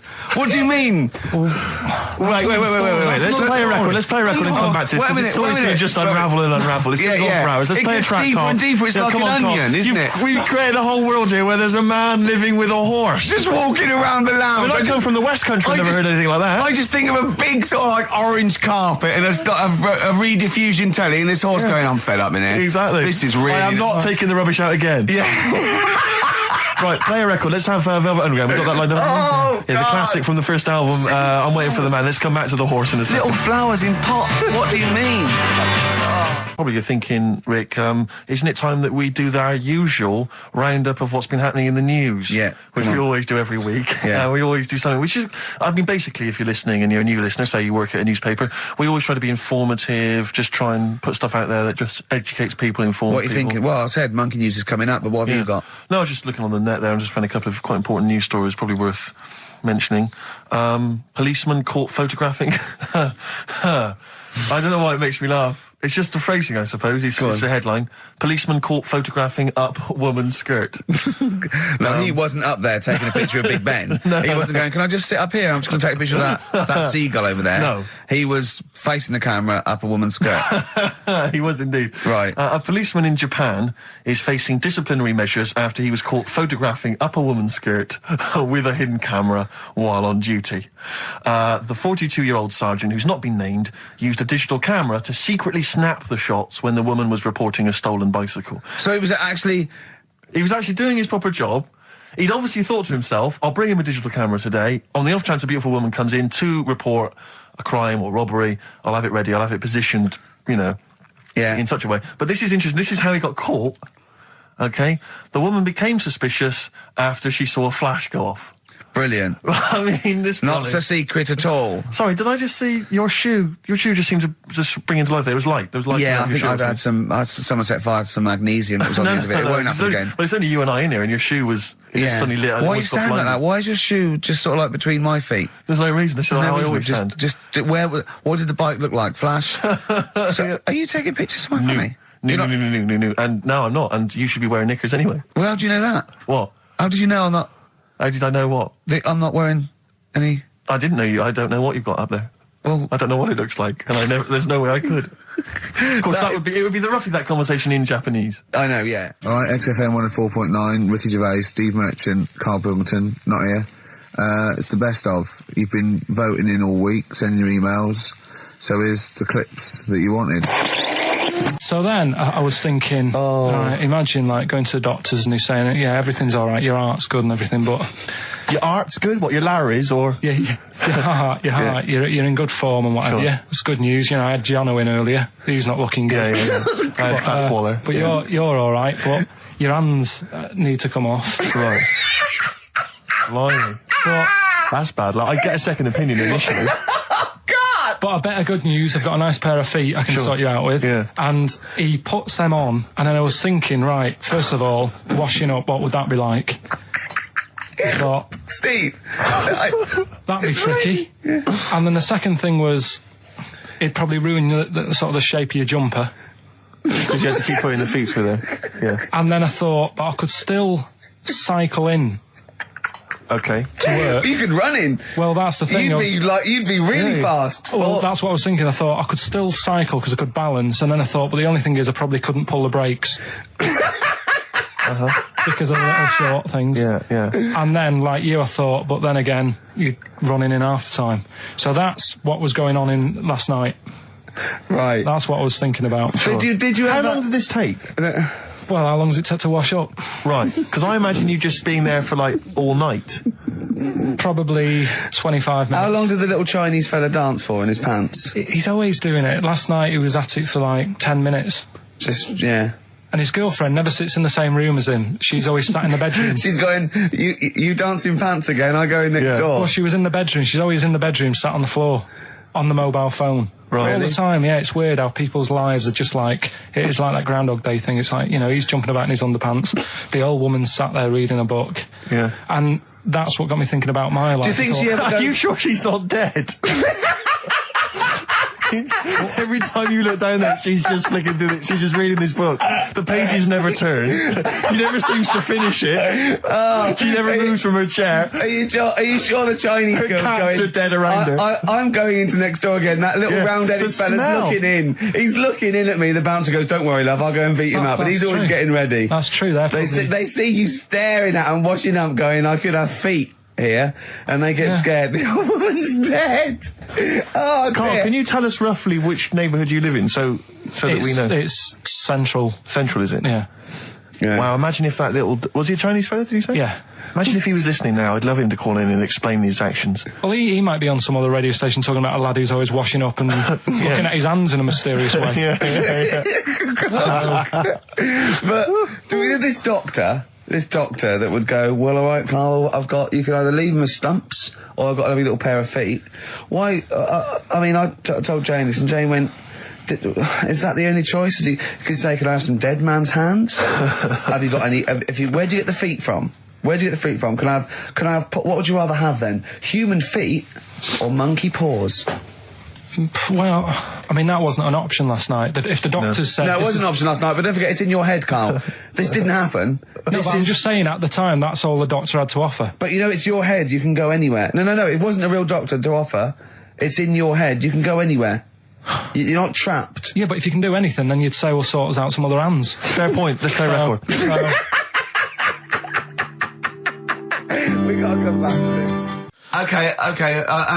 It's not his fault. Let me have It's Not His Fault. You got to save this. This has got to teach me something. It'll be an interesting story. Right, it's not his vault. This fella... Yeah. What year? Ages ago? Olden times? I'd say in the 70s. Okay. Would you? Any evidence for that? And, does he wear flares in the story? Right, Is that your reason? No, it's a bit like Yuri Geller, this fella, right? Where he's electric. He's electric. And if he walks past the telly would fizz. Uh-huh. If he walked past the radio, it all goes like that. Ooh. His hair stuck up all the time. And he'd be having a bath and everything would be all right, and then the power would sort of switch on in his body, and the electric in his body made him jump out of the bath. So... What do you mean so? What is that so? What does that so mean? You've given us nothing. You've given us nothing. You'd have to at least give us the scientific explanation. Yeah. Electric eels have 400 volts in them. Oh, is this the running away again? What was that one called? Yeah, but It's not his vault. But there's a reason that not his fault. It's not his fault. I thought it was going to be something about. I think we should do these the other way round. I think you should tell us the story and then we'll hear the pun. It's not his fault. It's not his fault. Right, let's leave it. Play a tune. Forget it. Educating Ricky. Finish. We're not doing it. No, we are. This is a bit easier, but I still think it's a good one. So this is, we should explain what this is if you just tuned in. It's one of those stupid lateral thinking problems. That Karl himself has created. Yeah, that was his homework. Right, this one. It's a fella. He has a normal day doing stuff. Nothing wrong with him. Right. And it's the twist in the tale. It's just like Tales of the Unexpected. Yeah. Just a normal day, nothing wrong with him. Hold on, though, he's got the legs of a fish. Go on. So that's what he's been hiding, his legs. So Go on. He does his the legs of a fish. Sorry, Karl, carry on. He has his working day and that, and then he gets a bit tired. Goes to bed. He puts the light on, leaves it on, goes to bed. Oh, that's crazy. That's mental. I can't think what's happened. Anyway, here's Radiohead. Right, okay. The question is, why does he put the light on when he's going to bed? He's had a normal day, he's come home from work. Is that right? He's come home from work, or he's not been working? Yeah, he's just been out? No, he's been working and stuff, I think. You think? You've made it up, Karl, you can decide. The question is, why has he put the light on when he's asleep? There's a reason that he's put the light on when he's asleep. Has he gone to sleep? No, Karl, don't shrug. You're meant to answer these questions. He put the light on before he went to bed. Yeah, and the question you're asking me is why? What's the scenario? And the light's on and that, but he's gone to sleep. Yeah. He started reading and then he fell asleep. No. Did he intentionally, for some reason, put the light on? Every night. It's mad. Sounds mad. That's Karl, doesn't it? Every night he does it. Yeah. He puts the light on when he goes to sleep. Karl, is the point of this, he puts the light on for a very good reason. Not for us, but for some people. He's blind and it's always been on and he thinks he's turning it off, but it was on in the day and he thinks he's turning it off, but he's turning it on because he's blind. That'd be stupid. That works. No, that works great, Rick. Yeah. Thank you, Karl. So you've got to come up with... Hang on. If you're blind, why would you put a light on? No, he thinks it's off. Yeah. But why would he turn it on anyway? Just think so he doesn't get burgled, so people know he's in because he can't see him. So he just he puts the light on when he's there, then he turns the light off when he goes to bed, so people think it's fine. But he's got it out of kilter, and actually he's walking around in the dark all day. I don't believe that if you're blind you turn your light on. I don't think you'd be living on your own, would you? I'm not having that for a second. Do blind people live on their own? I'm not having that for a second. Well, some people do. Lonely blind people live on their own. No, if you got bad eyes. And even women? Are there any blind women who are living on their own, Rick? No, I mean, if you know of some blind women. 08700 800 1234. We've gone through this. If you are a blind woman with no standards and you don't care annoying voices and smell, yeah, then get in touch with you. Yeah, I mean, you've got to be within the ages of, say, 25 to 65. You know, right. Well, call it 75. You fussy all of a sudden. Yeah, go on. If you were blind, would you live in London? Because someone said yesterday there was one struggling outside in Leicester Square, and I don't understand. If you were, I mean, you know, might have been a tourist. But why come to London if you're blind? It's the worst place in the world to come if you're blind. To hear the sights. To hear the sights. It's a bit mad, isn't it? Well, they have. They do the same job. They have tourist needs like anyone else. Yeah. No, but it sort of stinks, and you'd go away going, "Oh, it's not that good." I just thought that I thought it was a bit weird. Well, never mind your concern for the partially sighted or sight impaired people coming to London. Get on with this. Yeah. So there he is. Yeah. It's like, oh, a bit tired. Yeah. Just put the light on. Get to bed. Yeah. So he turns the light on and he goes to bed. Yeah. Oh. Should we play a track? He's not sleeping on the job. He's a lighthouse keeper. Well done. Is he a lighthouse That's keeper? not it, Carl. He's a lighthouse keeper. Right. Why wasn't the light on all the time? It's light in the day. You idiot. Play a record. What? Play a record. You're a buffoon. No, actually, the light isn't on in the day, is it? No, it's not. I think you're the buffoon. Oh, yeah. Carl has won!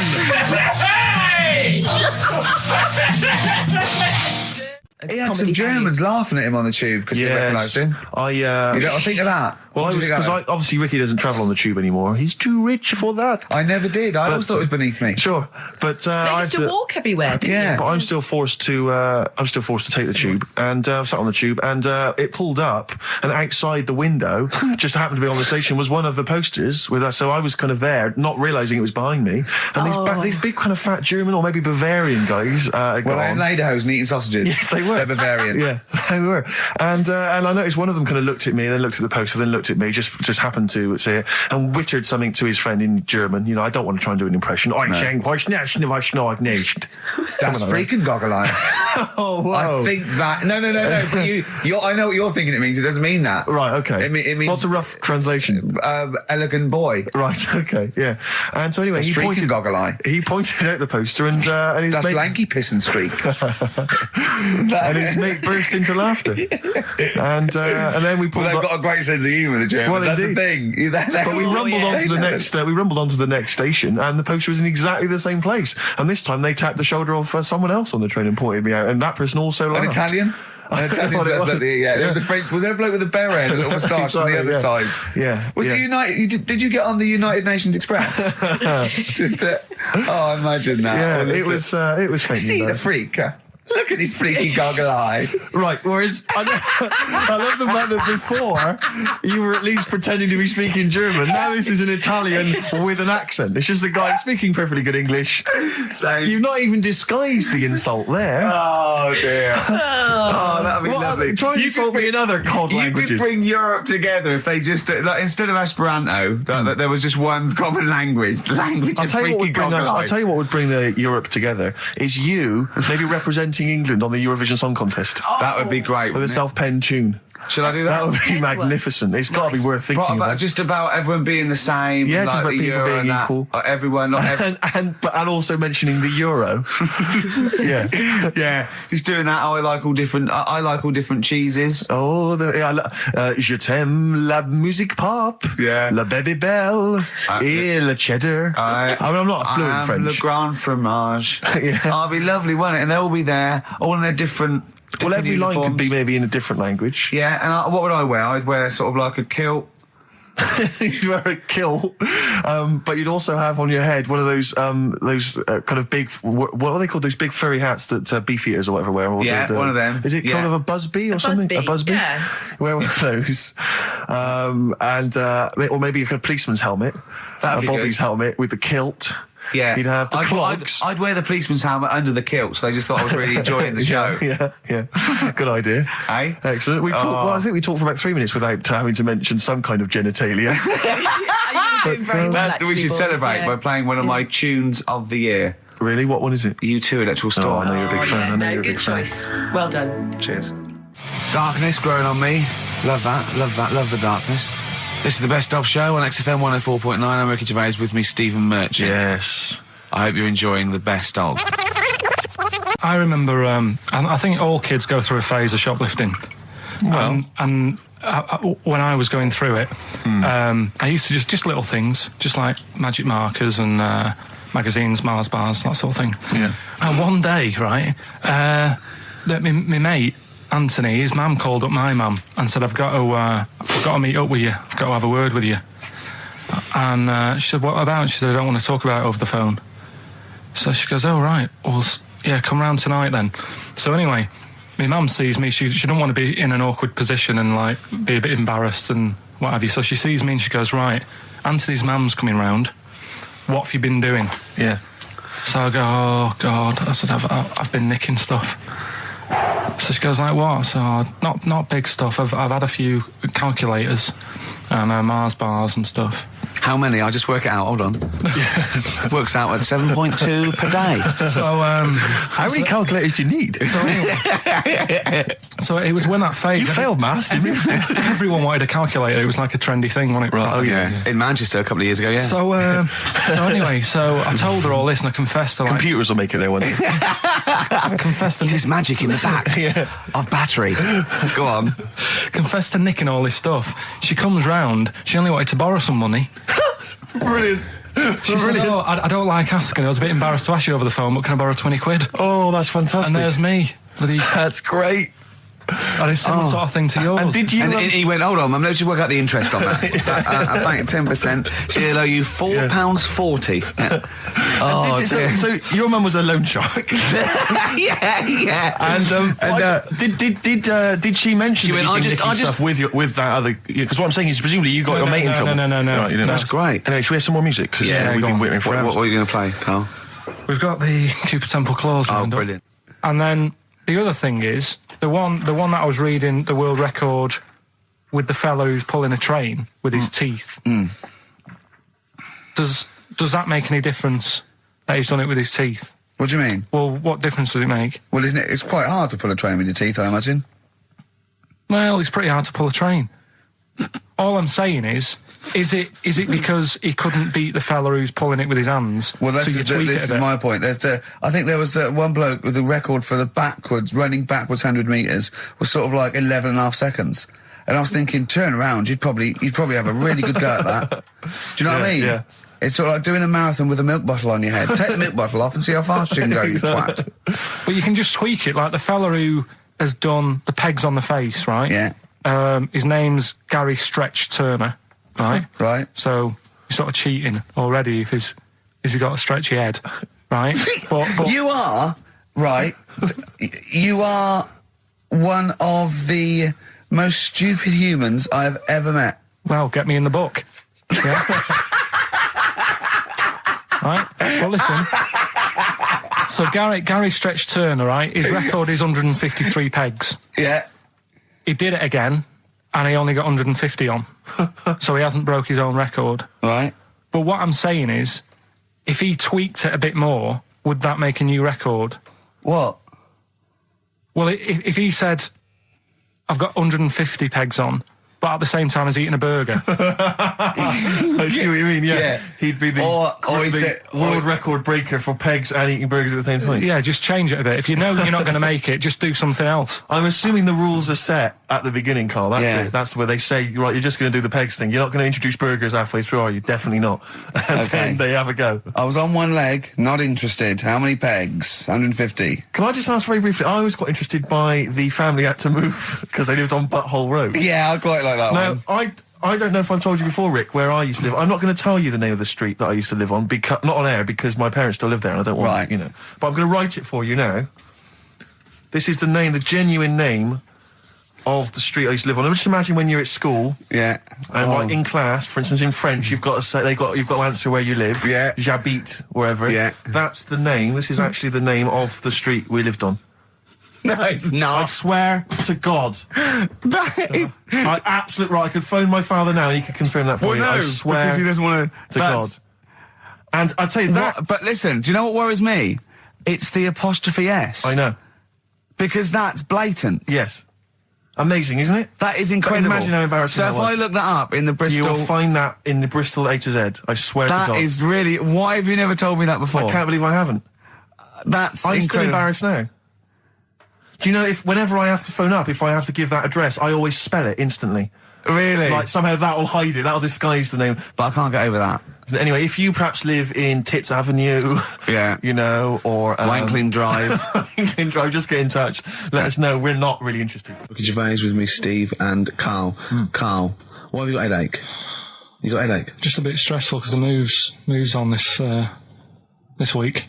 Oh, you're leaving H? Oh, by the way, the XFM listeners came round to my house and bought the futon and table. Did they? Well, they're happy with it. Quite normal. They were well happy.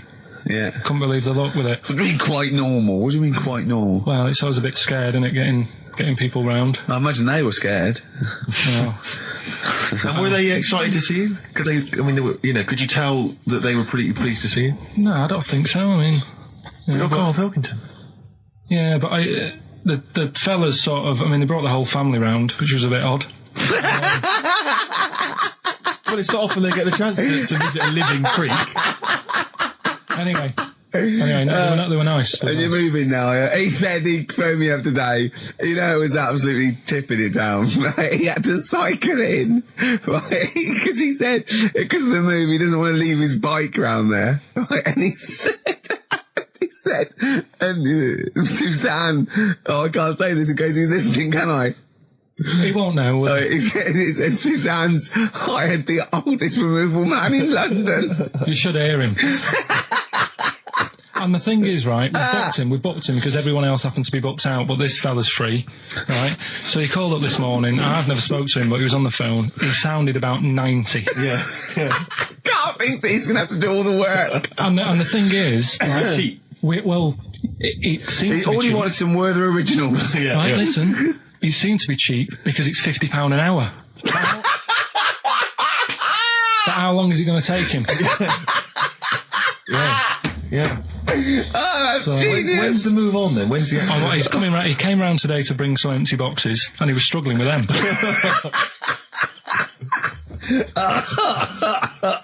So it actually happens on Wednesday. Oh, God. Anyway, so Rick, I noticed that you were laughing and almost had a heart attack. Doesn't bode well for the boxing match, does it? Cough at the moment, and I've had my lemsip. what was that one you told me about with the porn? That was a good one. Oh, this was fantastic, right? Right. There was this. Sorry, can I just check now? We're just remembering classic episodes of the Tales No, Unexpected this is important. Well, I saw one, right? I saw one on Tales Unexpected, right? And it was these two gents. What they used to do, they look down the obituaries and they'd blackmail the wife or the son of a dead eminent person, like might be a priest or a doctor, or something, and they'd go and they'd say, he bought some erotic stuff from us before he died, and he owes 100 guineas and all this sort of stuff, and they'd pay up because it'd be so embarrassing. They just didn't want them to say, just pay him, right? And this one bloke said, who are these people? I'll meet with them. And he goes round there, and he goes round, and they go, your father, he goes, my father could not have bought any erotic material from you. They did it, he goes, he couldn't have, he's blind. Right, and that was the twist. And Karl went, so it was magazines, not videos then. Yeah. Now think about it, Steve. Is that so stupid? Well, presumably it was set in olden times because people, professional right. pornographers don't tend to call it, erotic material. Yeah. They tend to call it, juicy jugs or whatever. But more than that, I don't understand how a video is going to be any use to a blind person either. I know that you can hear the sound, Karl. Look at him nodding like he's caught me out. Yeah, what sound were you hear? Do. Your meter needs looking at? Yes. Cut.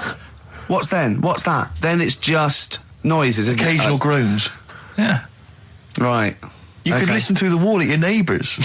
He does. I mean, that's why I save a lot of money. But I thought you were going to point out, Karl, that they could have had a Braille porno. Now, have you thought of that? Look, feel the lumps on that. Exactly. Think about it, Karl. Think about it. You're excited now. Yeah. Your girlfriend's away, Karl. Yeah, the cheese grate has only entered the cupboard. No, she's a good-looking lady. That was the record before us, and here we are, pre-recorded, because we did this a few weeks ago, because we're not here at the moment, are we? We're away in that. I'm Ricky Gervais, with me Stephen Merchant. Hello there. And Karl Pilkington. He's not actually with us. No. He'll be in some of the best-of clips that will be coming up shortly. Yeah, this is just us, isn't it? This is just us. We did this... When did we do this, Rick? A couple of weeks back. Hold on, what is it? It's the 27th today. Yeah. I enjoyed Christmas. I loved Christmas. I loved Christmas. I had a great time. What did you get? Loads of presents. So did and I. I'm glad they made it to number one. Oh, I'm really glad. Stroke, he, she. Yeah, I'm really glad that the pop idols, Cliff Richard, Westlife, made it to number 1. Bo Selector. Bo Selector. Yeah, just delete that. As Yeah. Okay, well, we're going to play some of the best of, some of the greatest moments of the last 3 weeks Yeah. ever heard on XFM 104.9. What about this? Do you remember this one? Oh, which one is it? All right, so here's the first bit. When we were talking to Karl in the week, the thing we're talking to Karl is that you come up with something that's sort of like quite innocent, and he goes, well, once, right? And you realise that it's comedy dynamite. He doesn't know it, but we want to go save it. And he let out, you were filling in a form, weren't you? It was all like your girlfriend thinking you're a div. And it's happened before, isn't it? Because she came home and you'd filled out a form to get a job once, hadn't you? Yeah. What was that for? Granada Telly. And on it... Well, let Karl explain. Yeah. You see, this is what annoys me with job applications, because rather than just saying, do you want the job and what can you bring to this business? Yeah. Do you want the job is a good one. Because the thing is... That's sort of the one for the boys. No, listen, right? Because if they say no, I don't think they want the job. Yeah, but listen. Go on. I mean, I presume with what you do, you have to take people on and stuff. What, in a fight, you mean? You know what I mean? Yeah. And I think it's more important that you're willing to graft and put the hours in. Sure. Than say that, you know, you did well at school. Yes. Sure. Because if I wanted to, I could have done well at school. Of course. I just didn't want to. Yeah. So where's this going? So you had the application form. So when it came to the qualifications bit and that, I couldn't fill them in because I didn't have any qualifications. And it was also asking about your languages. And I put down English quite good. English quite good. And his girlfriend came over and seen the form that he'd sent off. This was a copy of it. Yeah. And so she went, oh, you know what I mean? So that's what started, you know, the disappointment. So they're going to get that and think that you're not English. I don't think I've got it. It was ages ago. Right. How long ago was it? Oh, well, it was when I was still in Manchester, so 5 years ago. I don't think you've got to know. No, I think you'd... That could be a long list. I mean, there's probably a lot of admin problems in that organisation, but they probably... But what I meant by it is that you know, I can speak English, but I don't know all these long words that people use all the time. Yeah. Oh, God. Oh, can I just tell this quickly? In the week, I'm talking to you now, the listener. Usually I don't. Yeah. Karl said, about embarrassing him on air and that, and he's worried about his education, and he was worried about not knowing long words. Like, we come up with any long words. And he said, no, I was scared, you were going to ask me something about, someone, and he's Eastern European leader. His surname is Milosevic. And Karl said, so I learnt it this week, and learnt it so you can't catch me out in case you start. I said, what? And he said, he thought about it, and he went, Flobodan Milosevic. Got the surname right, though, didn't he? So what's his name? Right? What's his name? That's how Bill and Ben would address this leader. How would they have said it? Flobodan Milosevic. What's his name? Slobodan Milosevic. Yeah. Well done. Chris Campling did a review of the show. Right. And basically said that Karl Pilkington is a creation of Gervais and Merchant. Well, if only that were the case. He said, he started off saying he liked the show. Yeah. He was excited. He said it was a good show.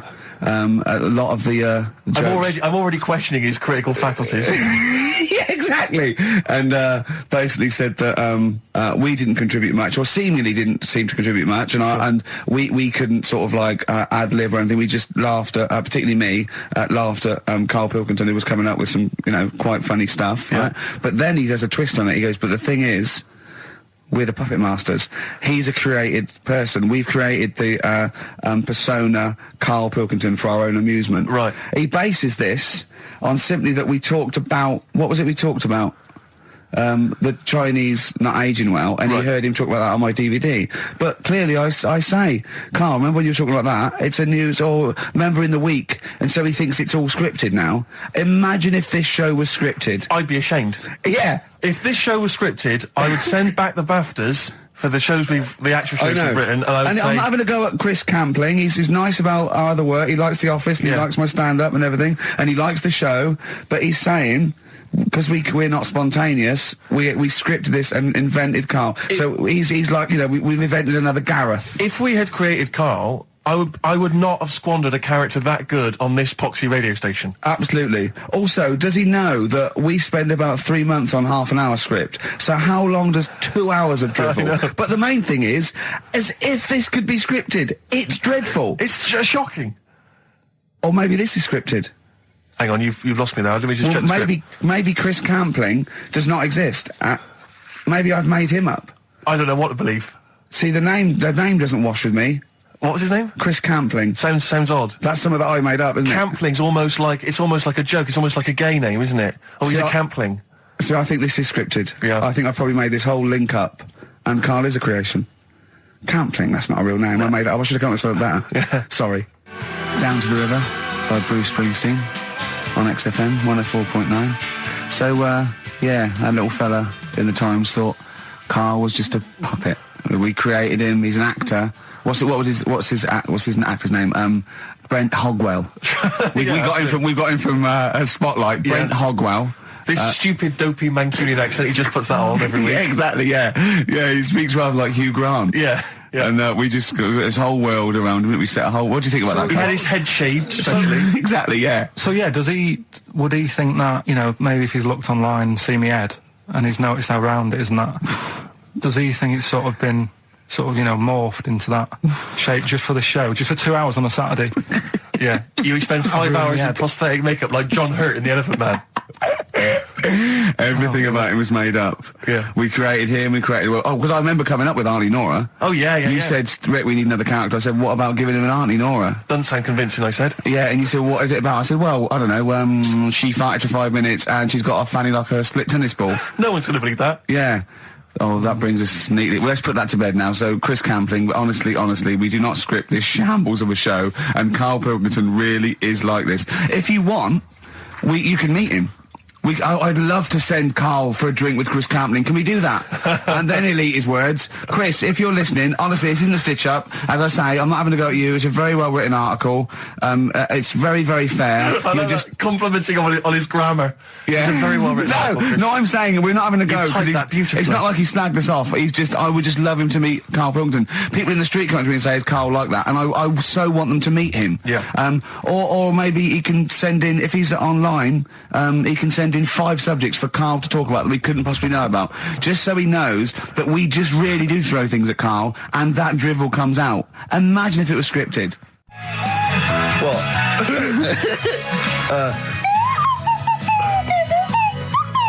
Someone's left one of those little things in here. It's brilliant, isn't it? It's amazing. What are they called, those things?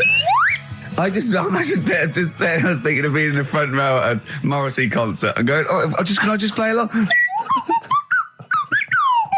They are brilliant. I don't know what kind of sound that is. I don't know. It's only used for when Kenneth Williams sees someone undressing. Yeah. That's the only time that is used, that noise. Exactly. That is brilliant. But it's like it was specially created for the Carry On films. Yeah, we need... I don't know what it is, but we need something when I walk in and see someone changing. Well, what about this? There is a Light That Never Goes Out by the Smiths. I phoned Karl up in the week, and I said, what are you doing? He went, well, even though it's one of my days off, I'm just doing some research on the web. Found anything that said, I'm doing science. And then he said, you can get wigs for dogs in Tokyo. That's his scientific fact. And I went, what do you mean? Dogs, if they need a wig? I said, if they need a wig, what? Dogs going bald? And he went, like, this is fine to him. He went, it's a stressful city, Tokyo. The world's all right with Karl. He's always got an explanation. I've only ever seen him confused once. When in Edinburgh, he looked out of his window one day and he saw a bloke putting a parking ticket on some rubbish. Yeah. And that genuinely confused him. Yeah. He couldn't work out, could you? It's a bit weird, isn't it? And the woman breastfeeding her 8-year-old child, you didn't like, did you? I don't like that. But the what's the name? Animals with wigs. I kind of thought, after I put the phone down to you, I kind of thought about it, thought, yeah, it is a bit daft, that. Are you sure he's not the ageing pop group? No. The Animals? But when you think, have you ever seen like a bald pet? No. It's weird. What do you mean? Because my mum, we had a cat, we used to get through loads of cats because we lived on a... Oh, God, it started early today, innit? What do you mean you got It's through only a lot 10 of cats? past 1. What are you doing? Running a restaurant? We lived on... Oh, God, what do you mean? No, we lived on like a main road. Oh, yeah. Right? So Yeah. we used to get through a lot of them. My dad It was kept their saying, risk. you know, stop wasting money, you know, it's not Stop good. wasting money, not wasting cats. Right, so anyway, we had this cat that was ill all the time. And It's just bag of nerves, probably. Yeah, malingerer. Yeah, I'm terrified. I'm going to which house? Rome. Oh, God, bloody hell. Rome. Don't let me go to the Pilkingtons. and it, for some reason, it kept being sick all the time. Right? Yeah, that is nerves. That's definitely nerves. So my mum kind of thought, I've had enough of this, and she shaved it. Whoa. Whoa. Now, I know you're not vets in your family, but what correlation did your mum think there was between you being sick and shaving it? Because it kept being sick, and it was a pain to wash, because it kept getting So caught she up. wanted a dry wipe cat. So Why didn't she just varnish it? What? it's weird. It's weird. though. So now he's cold and sick. No, but not all of it. She left sort of the back half, but sort of from its waist, sort of. I love that. Shave it because it's sick on itself. And That is it was the genius. weirdest looking thing. I mean, normally I like cats. I'm always like giving yours a stroke on the head and that. Yeah. But as soon as she did that, it was like, oh, Yeah. Poor can't thing. touch it. And then So now it's sick, cold, and hated. Yeah. Karl. It must have, I mean, the other cats must have been taking the mick out of it constantly. It's just making things worse. Did it get, I'm hoping that it got run over and was put out of its misery. no, I think it got all right, that one. Or is that the? Yeah, it did get run over. It did. Oh, God. Oh, dear. How many cats do you say you've got through? I'd say whilst I was living at home, I mean, it's still on the increase even though I'm not there. So but whilst I was there, probably 5. God. Wow. Oh. Yeah. And were you upset each time, or you just got used to it? It's one of them things, isn't it? Like I've said before, when you first see something, it's a bit of a shock. Do you know what I mean? It's like the Elephant Man or whatever. Yeah. First time you see him, it's that sort of, oh, look at that. Do you remember the first time you saw Steve? No, I'm not being funny. Do you remember the first? Yeah, but I've said this before. It's always, then you get used to how people look and you don't... No. I'm going to burst. You have to play a record. No, but- Because I just see Steve's face. No, but I've got used to it. Shut up. This is XFM 104.9. I'm Ricky Gervais with me, Stephen Merchant. You're listening to the best of, basically, Karl Pilkington. Just check, because there are rules in place, aren't there? Yeah. There was a big bust up in the week. I don't know if we could talk I'm only about it. allowed to wind him up. I'm not allowed to wind him up socially now. I'm not allowed to... What am I not allowed to do socially?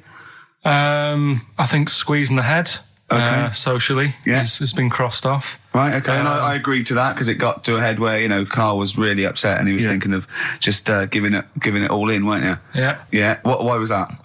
Because you were just winding me up too much. Yeah. I mean, do you want to bring it all up again? I don't mind. What was I doing? It was just... I mean, I should say now that there was a conversation where we were all sort of really walking on eggshells.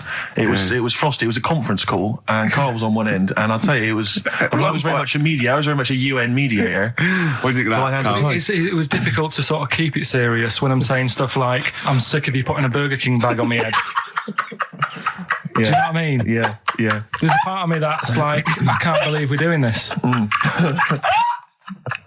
But What I like about it is that I'm laughing and going, well, I won't do that anymore. And he's going, you can still do it on air. And like today, I came in, I went to squeeze Eddie, went at 1 o'clock. I love those rules. Yeah. I love those rules. Well, between the hours of 1 and 3 on a Saturday, you can squeeze his head. You can put a Burger But I King bag on can't his... wait. It's terrible. Oh, But that dear. all started last week as well, really, because I got in a bit earlier to do an edit for you on some track that had swearing in it, right? So I get in early, he comes in, first thing he does is go to sort of squeeze me head. And my reaction was, not now, do it later. As if it's all right to do it later. So that's kind of what made me think this isn't normal. We should just point out, when we say squeezing your head, what exactly does that mean? I put my hand on the front. I do 2 experiments, right? Yeah. One is the side, because you can crush an egg sideways, so I think that's more dangerous. Right. And I actually put my elbows out, and I pressed like a vice, and I really go for it until it really hurts. And the front one it shouldn't hurt so much, if my experiment's right. I don't know. Well, it was all this that sort of built up. Sure. And the research that you're doing there, Rick, is that going to be available online at some point? Well, that was the problem. That's what I was saying to him, because it kind of started last week. Well, it's been going on since we've known you. hasn't it, really? Yeah, but I just upped it last week. It got out of hand a bit. I upped it to when I think it got to ahead on Thursday when I filmed it. That was it, yeah. That's right, I brought in a cameraman to film me torturing him, and there was some people from the 6th floor being shown round. Yeah, some management and that, showing probably clients round, sort of, they've probably been on all the different floors, same what all the different radio stations Dr. do. Fox. This is XFM, the sort of this sort of noise going on. Yeah. You see them all look down and saying, don't do that, right? Sure. They might want to spend a load of money. Yeah. Right? Yeah. And he's doing that, he's wrestling with me, he's filming it. So that's when I just thought, It's mad, isn't it? And then when we were having the argument on the phone, I was saying, has this been some sort of experiment? Yeah. He did. He said that, and of course I lost it. Yeah. But it's all good now. Do you isn't it? want to squeeze his head before we play the next I record? won't at the moment because we've got to get on. It's not right, and that annoyed me as well because I was trying to find out where he was going. I was filming him. I was going on waiting for Karl. Told Johnny he's meeting a mate at 6, which annoys me on 2 counts. And I'm just doing it to the camera, So I'm gonna follow him and just turn up and go. All right, where you been? But then when I came in, he went, "I'm meeting a mate," and he told me where it was. So I told him that spoils my fun. Of course. Because you'd want to just track him down. I don't want him to like it. Yeah. Which is pulled the rug under my carpet now that he's going to let me do you know what I mean? It's just, it's a little bit annoying. Right, is this talking about diets and stuff, right? Go on. They've come up with a drug that, they tested it out on a mouse, right? They said, it's a problem. Weight is a big issue in the world, and, a lot of people are depressed, and that, probably like Rick Waller. Well, right? I'm depressed looking at Rick Waller. Well, Oh. I mean, you could sort out Rick by, Jono is an old man, he's got loads of money. He's not old. No, but he's getting on a bit, right? He's about No, but my hang on a age, minute. What I mean is he does his own shopping, right? So I bet it's Sorry. hard. What do you mean? Because he's like, how old is he? 35. Right? He's got loads of money. He does his own shopping. So when he goes to the supermarket and he passes, the sponge cake section, it must be tough when you've got loads of money to burn that you go, just one more. Yeah. One more. Look, we are getting close to libel here, I think. No. I'm saying how it is, because Right. I've tried, losing a little bit of weight. Have you? And it is difficult when you're in Waitrose and you see a little chocolate muffin and you think, well, one more and I'll do without... Do you like a little chocolate muffin now and again? Yeah, right. Is that your favourite thing? So the thing is... Let him finish his point. So the thing is, right, now with Rick, he lives at home with his mum. So why doesn't his mum just say, I'm going to buy less this week, and if you eat it all, you're not getting any more? Yeah. That's sort that Does out. he live A with his short, mum? sharp shot. I bet he does. 'Cause So you don't actually know if this is true or not. No, but anyway, right, so this drug they've come up with... They've tested this on mice, haven't they? They've tested I'm worried if they haven't tested it on mice. Thank God for that. It's definitely been tested on mice. Definitely. They fed a mouse a load of cake, Yeah. right? And it went a little bit chubby, and he said, right, stop a minute. And then they gave it this drug that makes you lose weight. Yeah. And its weight went down, but the only bad side effect was its eyes were popping out. Well, that seems to be fine then. Let's give it to Jono. There doesn't seem to be any problem. Oh, let's Rick should get some of that. Yes, Struth, Doc, look at these. Oh, Jesus, Jono, your eyes are popping out. That happened to the mice. Sorry? That happened to the mice. But what would do you mean? That's the option. What do you mean that's the option? So I love the fact that your choice is either be like a fat, happy man who has the odd sponge cake, or a stick man with eyes on stalks. I mean, Steve's chosen that. All right, calm down. I thought we were slagging off Rick Waller and Sorry, fat mate. people. Sorry, Let's mate. have a go at the fat people before we start on me, Rick. Yeah, no, I didn't. I You know what I mean? It's like... Yeah. Because I got some issues and body issues. I know. But Rick Waller's grotesque, Yeah, sorry about I'm that. just a little bit weird. I mean, do you know what I mean? Yeah, should we play a song and... Well, I'm sort just of- a little bit offended. That's upsetting. Karl, have you ever logged on to Friends Reunited? It was the site that everyone was talking about last year. No. Are you aware of the concept? I've heard about it, but there's no one from school who'd want to see it Hook up with. again, really. So basically, for those that don't know, you have to log onto his website, and then you can it helps you track down your old schoolmates if they've also logged on and stuff. And we took the liberty, really, of looking on the Friends Reunited site and typing in your school and trying to track down any of your old mates. We didn't get in touch with any of them, don't worry. We didn't do that. We're not going to surprise you with them now. No. But I was just interested to know, some of your thoughts on some of the names that I could run past you. I mean, these are people from your year. Just tell me if you recognise the names. Sarah Morris? God, yeah. Remember her? Go on. You're grinning. What's the thought? Go on. No, just she was all right. She was a popular one. What does that mean? She was nice. Yeah. Okay. Okay. What about Darren Buckley? He was one of my best mates. Was he really? Yeah. Seriously? Yeah. What do you reckon he's doing now? Do you still keep in touch? When my mum and dad were still in Manchester and they had a butty shop, he used to go in because the Bucky's was next door. I love the way you paint a picture. If you did this in your history exam, Carl, you will walk it. Go on. So your parents had a butty shop. There was a bookies next door. Yeah, and he liked having a bit of a gamble, so he used to. I think he works for some insurance company. Do you think that his fiancée Beth knows he's got a gambling problem? Or that his 2-year-old son Lewis? No. Yeah, they live in Cheadle Holme. Hume. Cheadle Hume. He must be doing well. 'Cause it's He's still supporting the Blue Army and frequents the shrine on a fortnightly basis. funny thing with him is, right, when I used to stay over at his house, and his dad was a copper, and I remember his dad came down and said, right, I want to see you two. I was like, oh God, what's happened? And got us round the table. And he said, do you know much about drugs? So we were like, what's all this about? So he goes, you know, they're not good for anyone, you know, the stupid thing to get into. And we're like, yeah, we know. And he went, you know, do you? We said, yeah. He said, what's this then? And he'd found something in his bedroom, and it was a Skittle. What, the sweet? Do you know little sweets with the S on it? And Oh, really? Drugs. Yeah. So he said, well, yeah, it's a Skittle. Yeah, I know what it is. Oh, he was bluffing like that as a slang word. Yeah, he thought because he was a copper, he probably had to be down with all the terms and that. So we said, oh, it's a Skittle. And he said, yeah, I know what it is, but what's it doing in your bedroom? Oh. It was like, no, it's a toffee. So, Darren, Yeah, I know, it's a toffee, it's a squib, it's a, yeah. Well, do you know what happened to me on the way in? Go on. A homeless person called me a dickhead. How did he know? Do you know him? Is that why? He's like the local big issue fella. Oh, yeah. Yeah. And he knows me, he sees me walking up and down the street. Oh, that's how he knew you. Right. So, so normally I have a bit of a chat with him and that, and I walk past him, and you know, I can be a little bit cheeky with him because I've been cheeky with him in the past with stuff. You pinched his arse. No, just you know, saying stuff like, "God, you're always there. I mean, you got home to go to," and stuff like that. Yeah, No, just breaking the ice. Go on. He knows, and he'd laughed at that last time. So I thought I can be a bit cheeky, right? So he goes, "Do you want a big issue?" I said, "No." He said, "Come on, I've got loads of them," right? So I sort of said, when I was a kid, and I used to do a free paper around the free papers one, I said, just put them in the bin and go home, right? And he went, yeah, but how am I going to get any money doing that, you dickhead? You see, I can see his point. He is homeless and having to sell newspapers to get 50p or a quid or whatever. Yeah, and sometimes I treat him, right? And today I didn't have any money. I had a takeaway last night, and I normally give them a quid, and I felt bad not being able to do that because I didn't have any money on me last night. Right. I couldn't look him in the eye. Did you explain this to the homeless person, the traumas of the takeaway without the tip?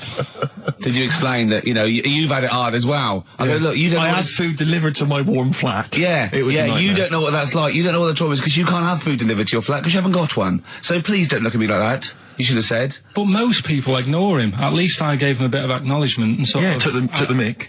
Yeah. I didn't think I was. I just was being friendly. No, I know. You got to be careful with the homeless because this is true, and you know when the clocks went back recently, so you got an extra hour in bed. Yeah. And I was at Cash Point with a friend of mine, and there was a homeless person sat by the Cash Point, and you know, we would get some money out, and she said spare some change, and my friend thought, oh, he's a bit awkward. He's just trying to make conversation with her. He went, oh, clocks go back, extra hour in bed. Oh no. I gave her 2 quid. I felt so bad.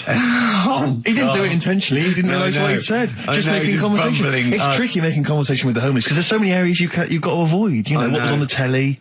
Yeah.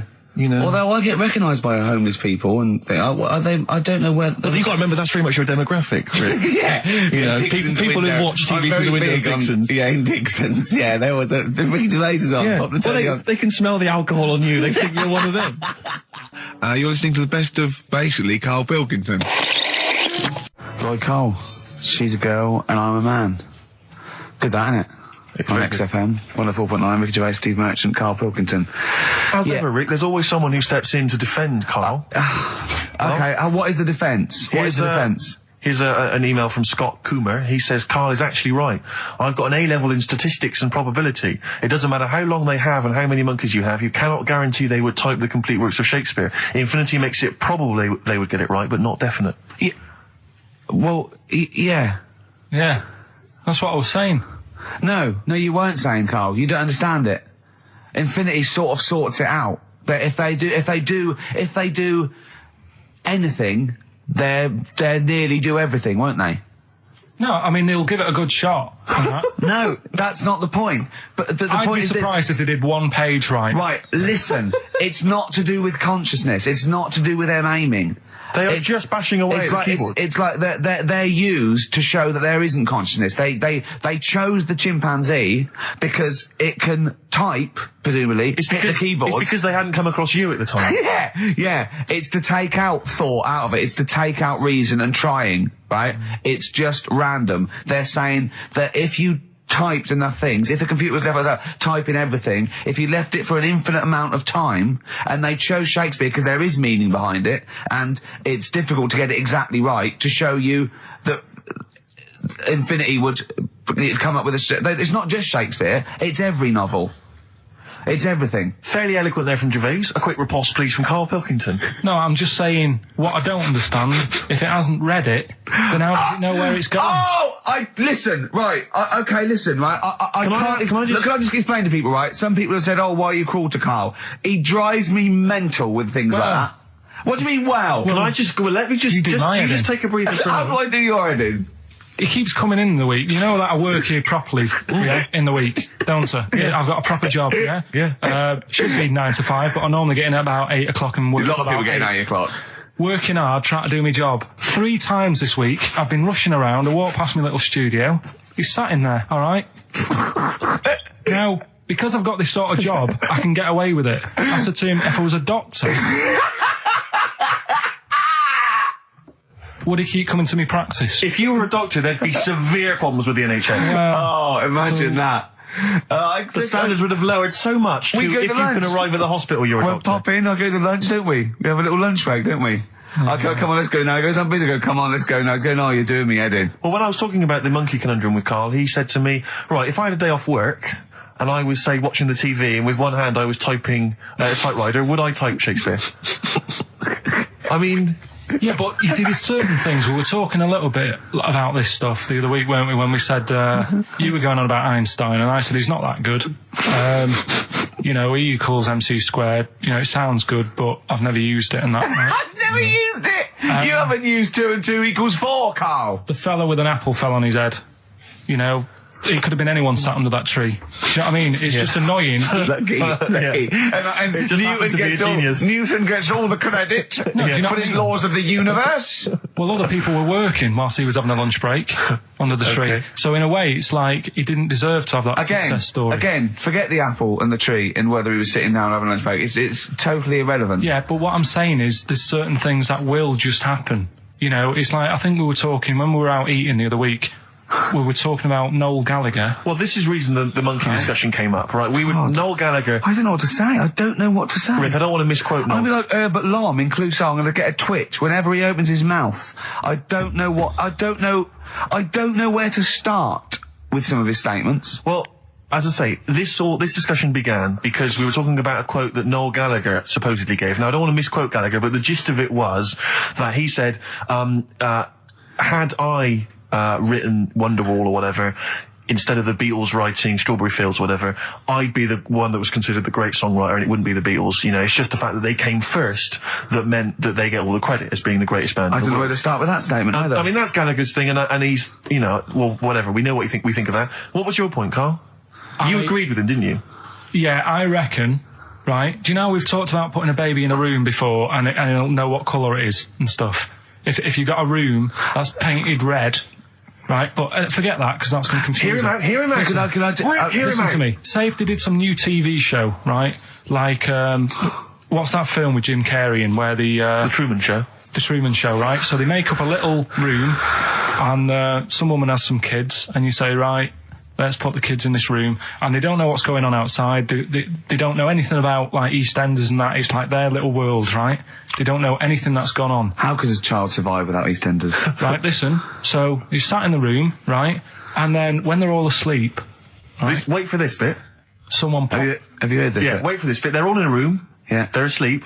Yeah. someone pops in, puts a guitar next to the bed, right, nips off out again. They wake up in the morning, and one of them goes, "What's this?" They don't even know it's a guitar because they've never seen one, right? They're talking English though. Yeah, We just left guitar out of the vocabulary. right. So There's plenty more to come. one of them will pick it up, and they'll go, "I don't know what it is," and they'll start strumming. They'll go, "That sounds good, doesn't it?" Give them a few weeks, they could come up with Hey Jude. Whereas, typing Shakespeare, a monkey that can't even spell, I see that. Listen, I'll call you can't answer it. Can't I answer might come with you, Rick, if that's all right. we've got to sort out that Christmas special as well. Yeah, no, sure. I'll see you later. I'm shooting off then as well. In the week, I called Karl up. I said, "How are you, mate?" He went, "Not too bad." Now, as you know, his girlfriend's been away for ages, hasn't she? Covering the World Cup, the African Nations. Cup. She's a sports journalist. Well, yeah. All right. Okay. I love the fact you're thinking, what does that mean? Like, well, she's not much of a journalist, Rick, to be honest. I've read some of her stuff. No, but she's not on air. She does stuff, you know. Yeah. Behind the scenes. Yeah. Sure. A lot of journalists do. You always want to make clear that you're not going out with Kate Adie. That's what you want to make clear, isn't it? Yeah. Now, so she'd seen none of the meteoric rise of Karl as a Right, 'cause broadcaster. she's been away for the whole time a since you've sort of raconteur, become... a wit, Yeah. a cult figure, to be honest. And he hadn't told her this, so apparently he went home and she was sitting there, looking a bit grumpy. He went, "All right," she went, "Yeah." She went, "Should we go out then?" She went, "I'm not sure I want to go out with an idiot." Right? Oh, no! Yeah, and she went, "Loch Ness Monster. Why don't you just think, of course the Loch Ness Monster lives in Loch Ness." And she was giving a bit of a hard time. And she went, "That's why he said, "That's why I didn't tell her. I didn't tell her really." Same thing happened when I was at school and I had to play drums in Little Donkey. I didn't tell my parents, right? But my dad turned up anyway. And what happened? He How old were you, Karl? well, it was the school that I used to go to. Oh, yeah. Like, Oh yeah. You went. Well, you used to go to the school you used to go to. no, but what I mean is, on. I didn't go to secondary, did I? So I missed a lot of that. Sure. But primary, I liked. Oh, it was okay. all colouring in and stuff. Yep. And it was a Christmas play, and I managed to get a part in it. And, Did you audition? got a part in it, and I should have been playing the drums to the one about Kings. We Three Kings. Yeah. I was meant to be doing that, but Little Donkey came on, and it was one of the. What do you mean came on? That was like next up on the next song, Right. and it's one of them songs that you can't help sort of. Tapping along to. Yeah. Do you know like if I was to go Yeah, you'd have to finish it with... yeah. Do you know that they actually send that into space? Do they?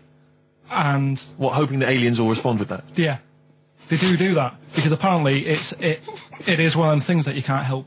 What, even if you're an alien life form? Yeah. They know that, do they? But anyway, What, because they watch Star Trek or something? Hello.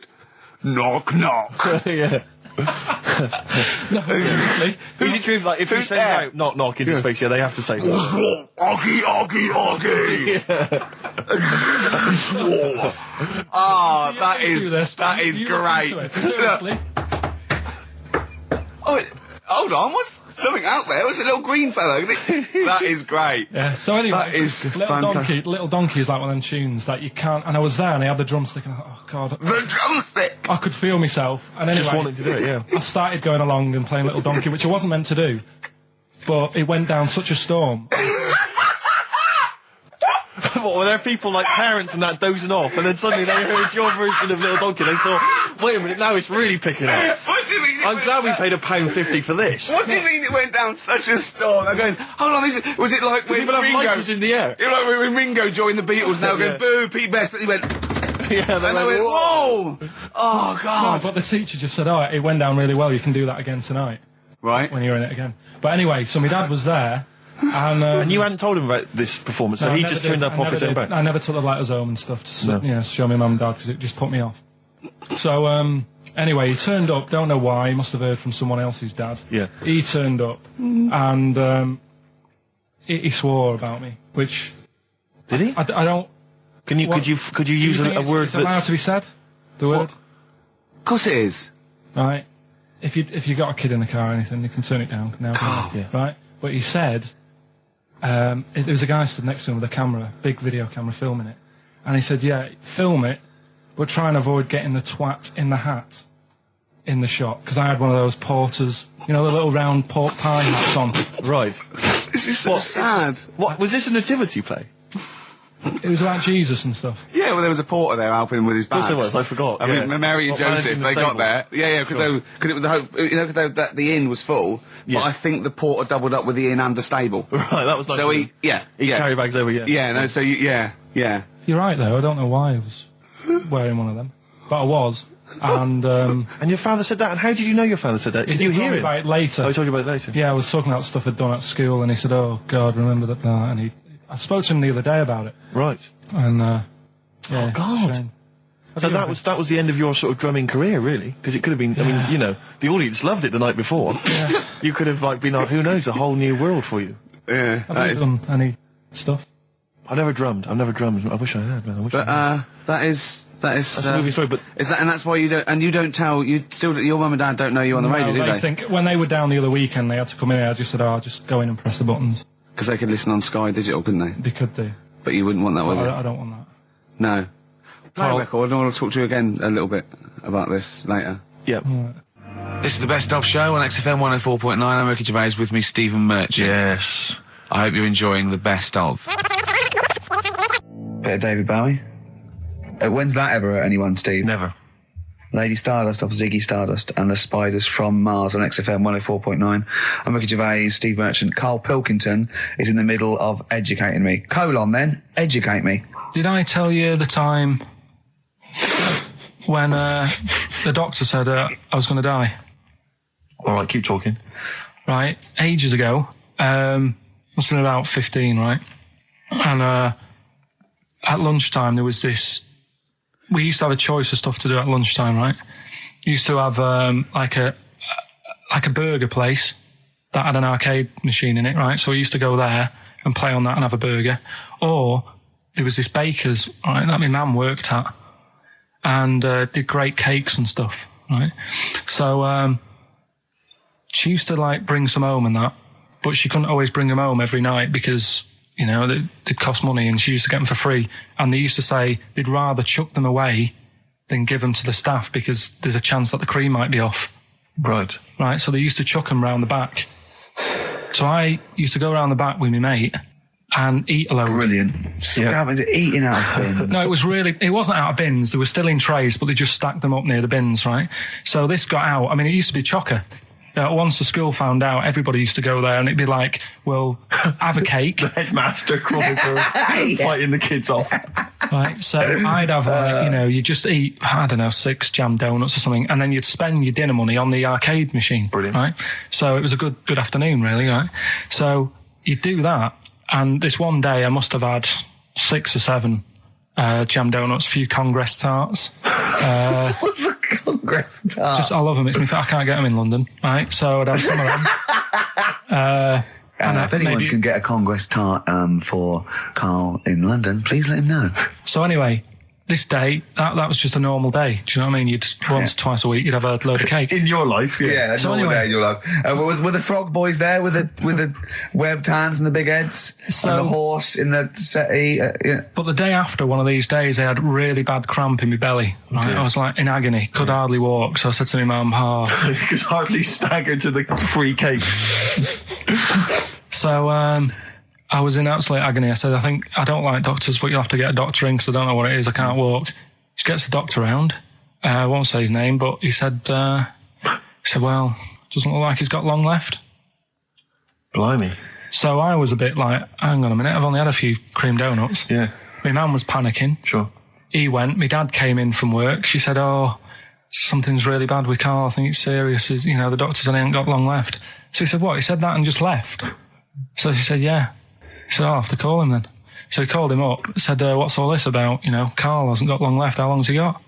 So he goes, I was only messing. It's just had some bad cream. Can you believe that?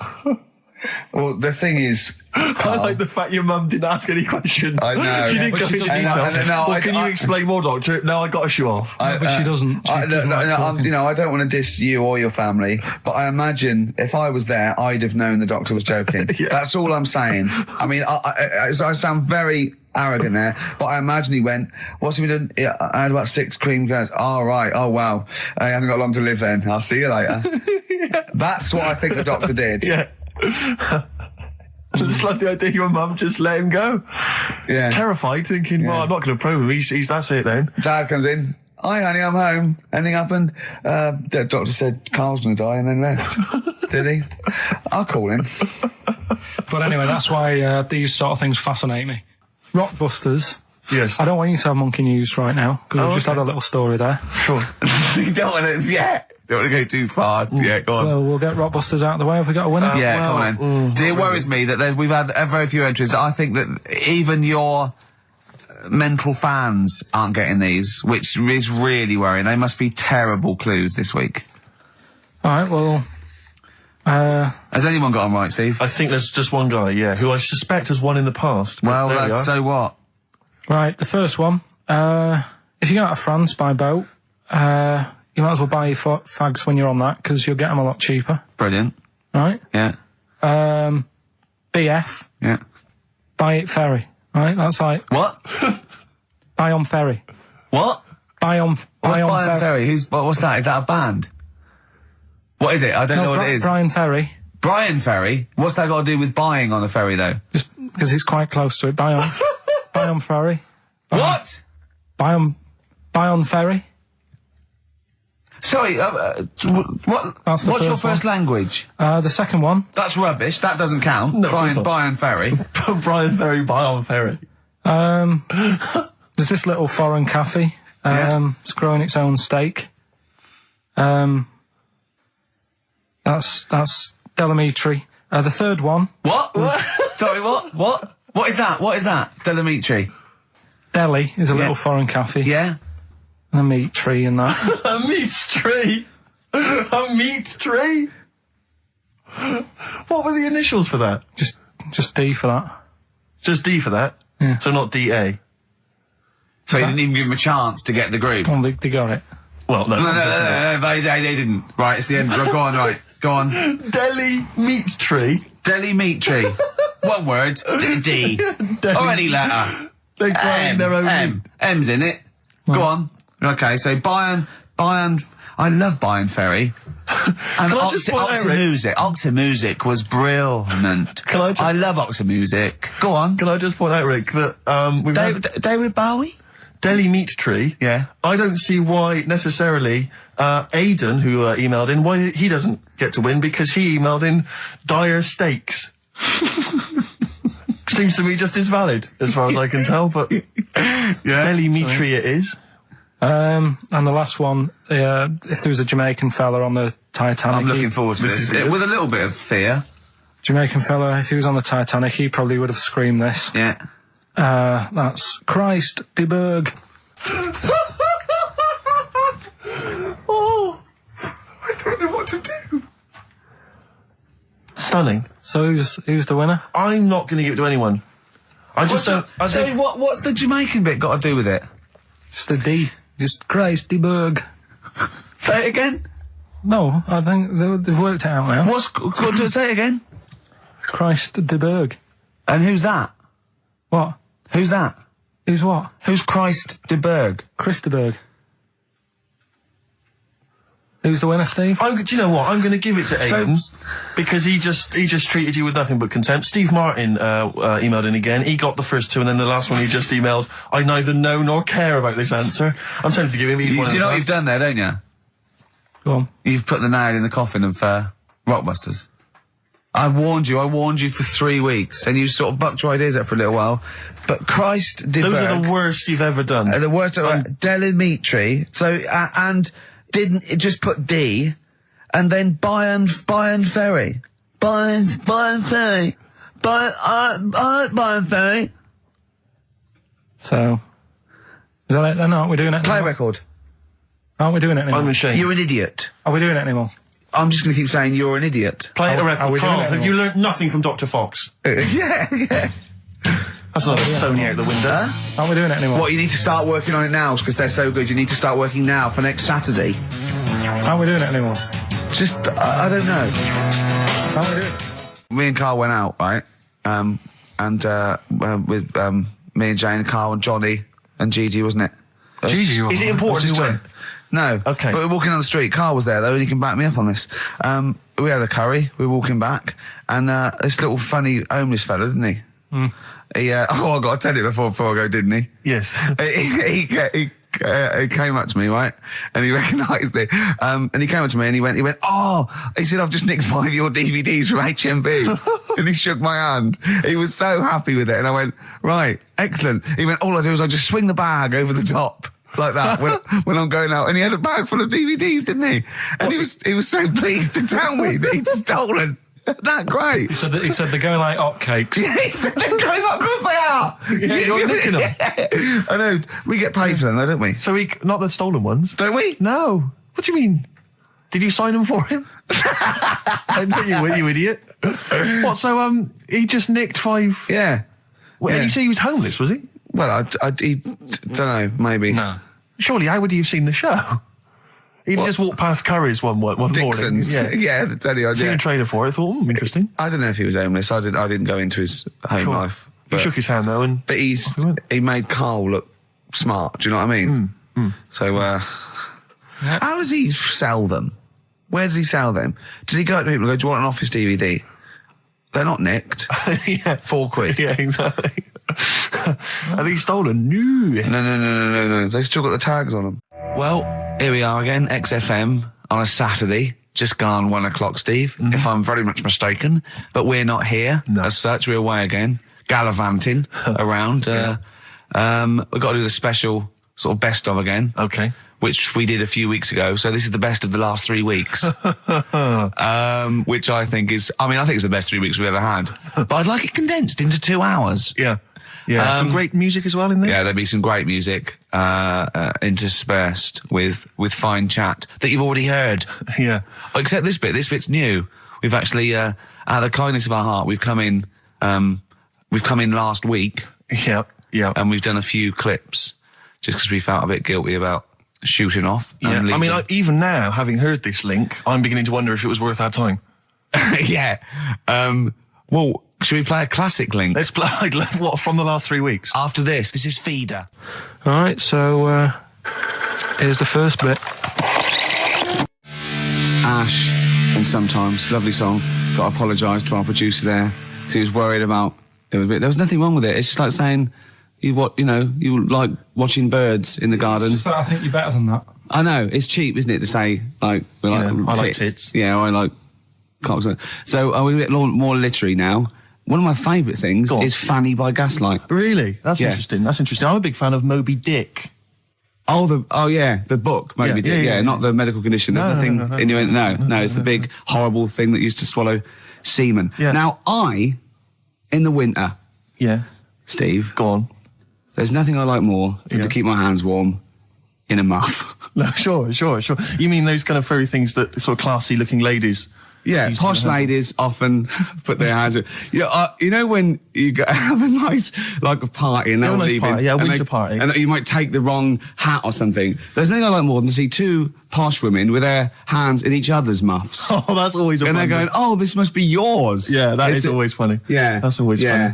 Yeah. But seriously, no, I'll stop this. You're right. I've got a degree. I just remembered that my favourite Beatles song is "Come Together." Yeah. Now we're going to stop this now, Karl, because it's childish. You're right. I've got a philosophy degree, for Christ's sake, and it's about time. Who's your favourite philosopher? Do you mind me asking? Well, I would tell you, except when I have a talk about it, I go into a Cockney accent. Really? So it can be like my favourite philosopher.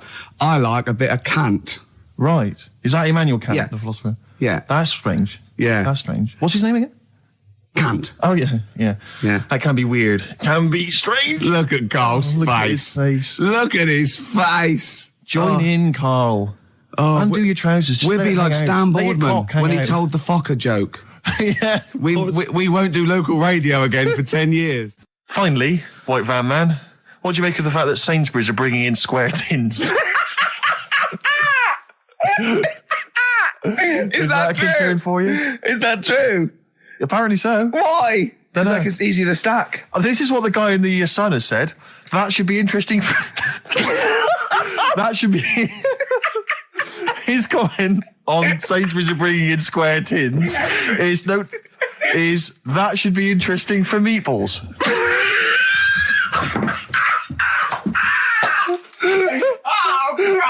Ricky's just collapsed on the floor. Let's just play a song, Karl. I don't think even you can top that.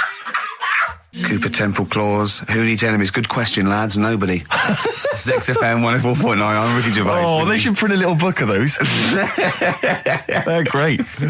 Oh, how you can relate any song or artist to anything else. Easy. Joyful. Easy. Well, yeah, so me and Karl went out for a beer, and it was great, wasn't it? Yeah, I enjoyed We myself. started Yeah, off, it's good. and you met my mate Robin, didn't you? Yeah. And some of the stories. Do you want to tell Steve some things about Robin that you Robin, learned? do you know him well? Yes. Well, do you know about his worm problem as a kid? Go on. Right. What I can remember is he had worms as a kid. Not sure how you get him. He never answered me. He was getting a bit touchy about it. Right. This is like the second time I met him. I think he was a bit annoyed that Ricky told me about his problem. What Yes. now? Straight away, you not being there, instinctively, what do you think went on with this story about worms? My suspicion is rather like when you told a group of people that Robin had once suckled milk from a cow's udder. Yeah. Did he mention that as well? Yeah. Yeah. My suspicion is that, like the cow story, the worm story is not true. But And why would he get so sort of uppity about it? Well, Because it's not true. Imagine if that wasn't the first time he'd done it. Imagine if he did that every single time he was with somebody for the first time and Robin was just met them. He will tell that story to anyone. But they do say there's no smoke without fire. Oh, Robin! I also told him that the way Robin cured these worms was because the doctor told his mother, right, to hold a piece of ham or cheese near Robin's anus so the worms would come out for the food, and he believed it. I'll tell you why, though. I said to Robin used to sit on spam to try and get the worms out, and he believed it. But Steve, right, do you remember that story about 3 or 4 years ago where there was some bloke in the army? He went away to somewhere, Vietnam or whatever. He was messing about in the woods. Messing about in the woods? Shouldn't he have been fighting? Whatever. Yeah. Right, and he walked through some lake, and I think he cut his toe or something on something, and some worm of some sort crawled in the gash. Yeah. And it was in his body, and the doctor said, we've got to get this out of your body. So what they did was, they said, right, the thinnest part or something of your body that things can crawl through is on the top of your head. So they wrapped Where the skull is. So they wrapped some bacon. No, they didn't! They did. Because that's Oh, that right. thing. So he's gone in by the toe. So what we do is, I'll tell you what, that worm's probably heading straight for the head. We'll put a bit of bacon on it. The thinnest part of the body is the skull. Of course it's not the thinnest part of the body. It's where your brain case is, isn't it? It's the skull. There was a reason for it. And it was like they stuck some bacon on his head. And As ever, the vital piece of information, i.e. the reason, Karl seems to have forgotten. because the worm was in his body, and they said everyone likes the smell of bacon. Including worms. Even a Vietnamese lake worm. They love Remember bacon. Remember last week when I said about the little fella with the bone with no brain, and you were proved wrong? No. Please. No. We were saying it wasn't a little fella. We were saying it was a stillborn child. It wasn't a little You're fella. changing it now. You weren't having any of it last Right, week. hang on a minute. I'm getting confused. There was a Vietnamese snake that went inside of a soldier. A little like maggot or some sort that you have to get out of your body because it causes problems. Yes, and so in order to get it out of the It was body, not. they strapped bacon to his head. Yeah. That is great. This doctor. And did that work? I think so. They had a picture of him smiling. Oh, God, what, the worm or the bloke? The bloke. Oh, dear. Honestly, I hope someone knows the story. And Right. it was about 3 years ago, I reckon. Okay. And yeah, it did work. G.I. Bacon. So this is why I when And so what, the worm burrowed out of his head to get the bacon? get to the bacon. Right. That's great. So this is why when Robin was telling his story, I was a little bit disappointed if it wasn't true. Right. Because in a way... You know Robin's never been to Vietnam. No, but what do you really think that Robin, well, as Robin said at the time, Karl, why would I sit on ham, then tell Ricky Gervais? It's a very good point. Because if he was a kid, you do daft things like that as a kid. Right. You know It's what I the mean? telling Ricky Gervais, though. Yeah. And then, oh, bless him. Okay. And then anyway, then Robin left, and I tried to chase him, but he got away. He knows that we, and then we had a few pints, and then Karl embarked on some of the greatest stories ever told. Can you tell the story about your dad? Let me run it by... I haven't spoke to him all week, so let me run it by him. Okay, play records. Because, What we got? we've got one of Steve's... Yeah, well, tunes. bizarrely enough, this comes from the Teachers 2 soundtrack, the soundtrack to the current TV series. There's a slight whiff of nepotism in the air. Yeah. Rick, would you like to explain why? Well, that's why you're doing it. No, my girlfriend worked on it. But Yeah. you were going to play this anyway, weren't you? Well, I was actually. Bizarrely enough, I was going to play some I Am Clute, and this is from, as I say, the Teachers soundtrack. This is called To You. It's a good track. That's I Am Clute, a track called To You from the Teachers soundtrack. That's also got, I noticed the Electric Soft Parade, The Hives, Star Sailor, Feeder, Turin Breaks, Mercury Rev on there. It's a good little collection. Lovely. Karl has just had confirmation. He's looking smug because someone phoned up and went, it is true. It's a Laogai chi worm and you wrap bacon around your head. That's all the bloke knew as well. Yeah. And his name was Gary. Yeah. So I'm not having it. No. And he said, see, that's why the Robin thing isn't so weird. He said, but when you said he tried it with cheese, he said I was having none of it. He's got standards. Strokes, hard to explain. Like Karl, really. Yes. Yes. So, Karl, concentrate. Yeah, go on. So, we'll leave the worm with the bacon wrapped around the head, shall we? Well, if you're ever caught in the jungle, Yeah. Always carry some... bit of Danish. Good advice. Lovely. I'm Ricky Gervais, with me Stephen Merchant and Karl Pilkington, Yep. our producer. Right. In inverted commas, heat put. Yeah. They know. They know. How are you doing, all right, Karl? Yeah, didn't they also write something about me bald round head? Yes, perfectly round little Yeah. bald man head, they said, so... Because you need to know that when you listen to the radio and that. Really matters what my hair's doing. Your hair, have you given it a little sort of polish? Because you look like a cue ball at the moment, and you've had a shave in it. I've never seen such a round head. It actually looks like a plate with ears. Yeah, well, for those that have never seen Karl, I actually, if you remember, I think he looks a little bit like Mr. Spoon from Button Moon. He does. If you've ever seen that show, and also he looks like, you know when they say they find with a little 4-foot human and it's actually 500,000 years old and they give it a name and it's the first, Australopithecus into, right? He looks like one of them as well. Perfectly round little. He is the missing link. He looks half human, half monkey. Because he's got a slight slouch as well. So Yeah, it's I know, like yeah. those pictures where you see it going from an ape to a man. I He's one know. of those in the middle. Yeah, and of course his monkey hands, his hairy little wrist to those skinny little things that he can get oranges out of holes with. And it's unbelievable. Why are you so all shaved and polished and everything? Got a wedding. What? Got to go to a wedding today, so thought I'd, clean myself up a bit. Yeah. Shouldn't you Shave be wearing my a suit or something? No, I'll go home and put something on. Oh, okay. But, Suzanne said, make an effort.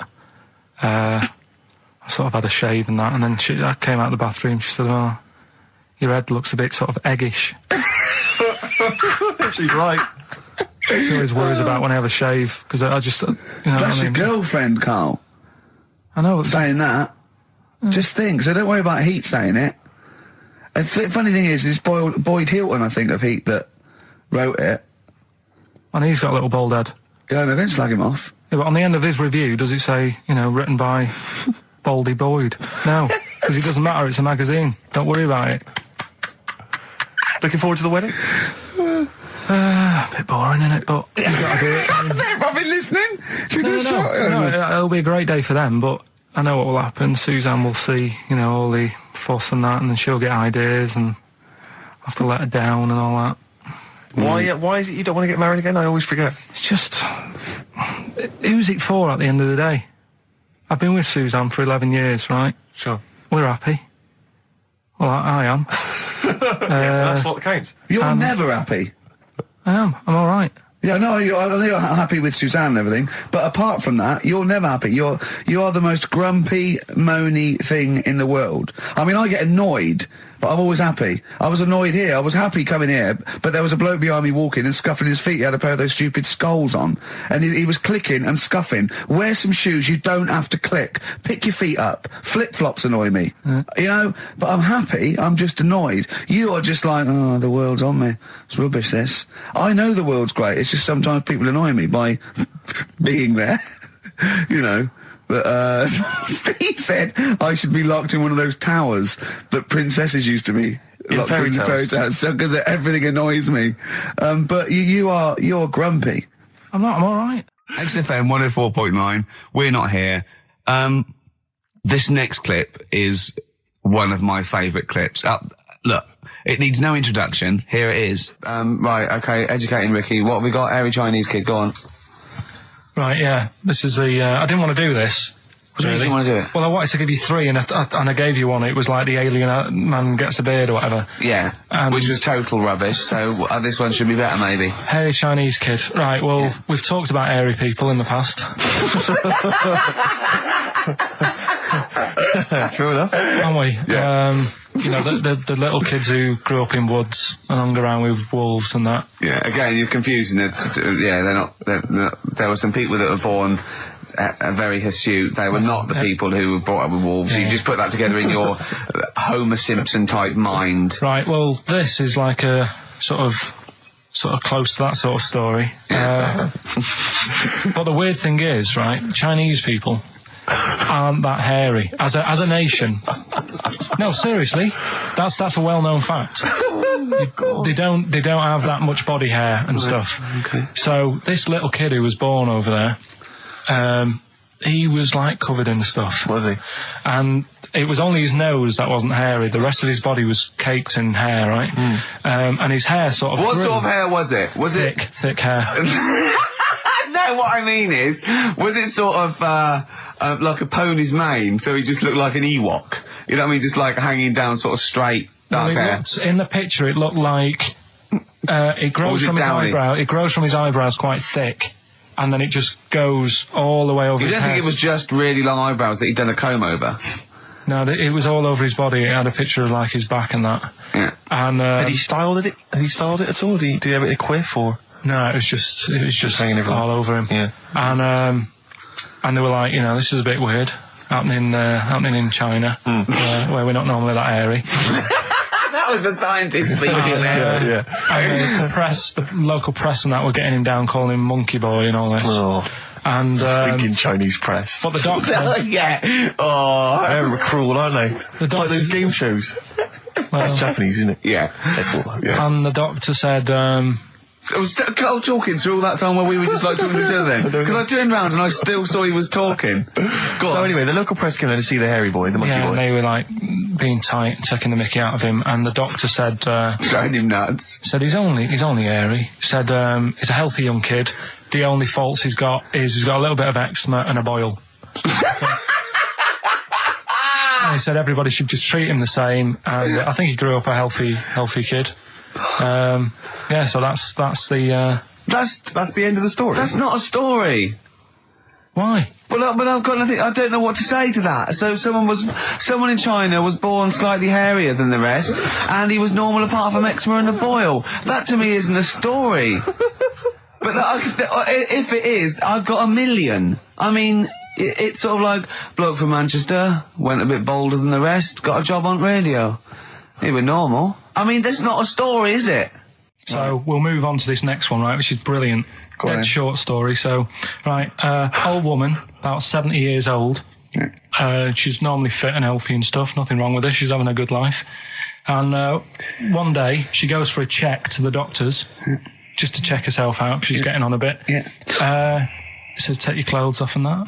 So she does. And checks her out. Says, yeah, you're looking good. Turn round. He said, oh, God. He says, you got a tumour on your buttock. Right? So she goes, oh, what, can you do anything to sort it out? So they go, yeah, we could book you in for an operation. It's best if we remove this. Books are in for an operation.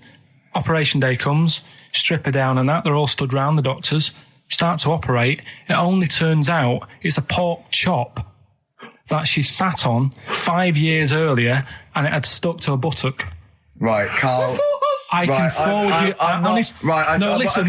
Serious. Right, okay, Karl, I'm telling you now, I'm leaving. I'm never doing this show again. No, I'm serious. Honestly. You're talking, I've never had such, what do you mean? You couldn't believe it? No, when I read it, I said, I've got to tell Ricky This that. woman had a pork chop stuck to her arse for 5 years, you mental case. Of course she didn't. And Karl Pilkington with his brand new show, What's the Song? What song am I thinking? No, I mean... You're nervous about this, aren't you, Rick? I am. You're worried. Well, because I've heard some of these clues before. And they're ramblings... Sometimes they're close to ramblings of a fool. Right? And it really is like those, what am I thinking? Yeah. I don't know, though. I actually was genuinely impressed by Born Sleepy. I have to give him the benefit That's one of the better ones. Because that was short, sweet, and it worked. Some of these that you say they're not going to be quite as pissy. Some of them are like Emily Bronte novels. Now listen, we're just going to go for it then. You do it, and we'll just get people to call up because I want to see the general public's confusion of trying to work out. Why don't you give us your next clue, and then we'll play a track, and then we'll hopefully have people on the line after the track to try and answer it, and you can recap briefly. So give us your clue now for what song am I thinking of? Right, this one. It's about a woman. And she's just normal, nothing wrong with her, or so she thinks, right? But there's the twist. Is this like the Tales of the Unexpected? And she's got she's got her mates and she's having a normal life, having a good time and that. And then this thing happens, right? And she starts to stink. And she can't have a bath, right? And she really wants to have a bath. She's dead sweaty and stuff. She's going about her daily stuff. She can do everything else normal. She can eat, she can talk, everything. But for some reason, she can't have a bath. Is there a coal mining husband in the bath? Yeah. Is this Born Stinky? She can't have a bath. So a woman can't have a bath? Yeah. Is that the rest of her or life? A shower. She can't. Okay, leave it there, Rick. Don't try and guess. It's not for us to guess. The general public can phone up and ask questions, so I just I'm go not for sure it. Can they? I think so. Otherwise, we don't want just people just phoning up and I'll tell getting you it. what about this? Why don't they can ask one question? Yeah. They can ask one question of Karl, then they have to make a guess. Okay. 08700 800 1234. Have we got someone on the line now? We'll just go. Let's do it. Let's go for one. Let's go for one. This is edgy radio. This is letting Karl dynamite stuff. live. Go on. Hello, XFM. Hello, I'm ringing about, what's the song? Absolutely. What do you think? Well, I'm going for Dirty Diana. Dirty Diana. See, that works. That's a great guess. It does, yeah, but it doesn't work because why can't she have a bath? Okay, so the answer is in I was there. going to ask you. Well, that's your one question. That'd be the answer. That would be the answer, I'm afraid. What was your name? Shelley. Shelley, thanks very much. Shelley, I should tell you that, that you should never take this personally because no one can really get into the mind of Karl. So don't beat yourself up about this. I don't expect anyone to get these clues. No. So well done. That is guess. a fine guess. Thank you. Thank you. Okay. Anyone else there? Let's hello, XFM. Who's that on the line? It's Chris. Hello, Chris. A question for Karl? Before you give us your guess? I haven't thought of a really good question or anything yet. You just want to go for the guess? No, what I thought was, I'm sure Simon Mayo used to do this when he did the breakfast show on Radio 1 years ago. No, he didn't. So you've just pinched this idea, Karl? If you're going to rip someone off, Karl, do not rip off Simon Mayo. I haven't ripped this off. I thought this was a new idea. I was going to do it with sound effects instead, but that's... He used to do that, and he used to get his team to play other characters. In the You idiot. Well, no, hang on. Not you, Chris. I'm saying you idiot to Karl. Yeah, but nothing's new anyway, is it? So I'm not getting annoyed about it. Very true. What do you think the answer is? Is it Cornflake Girl by Tori Amos? Good answer. She couldn't have a bath because she'd go all She goes floppy sloppy and and then go down the plug hole. Good answer. She's all soggy. Yeah. So Is it Cornflake Girl? No, it's not, but that's a great answer. It could have been. All right.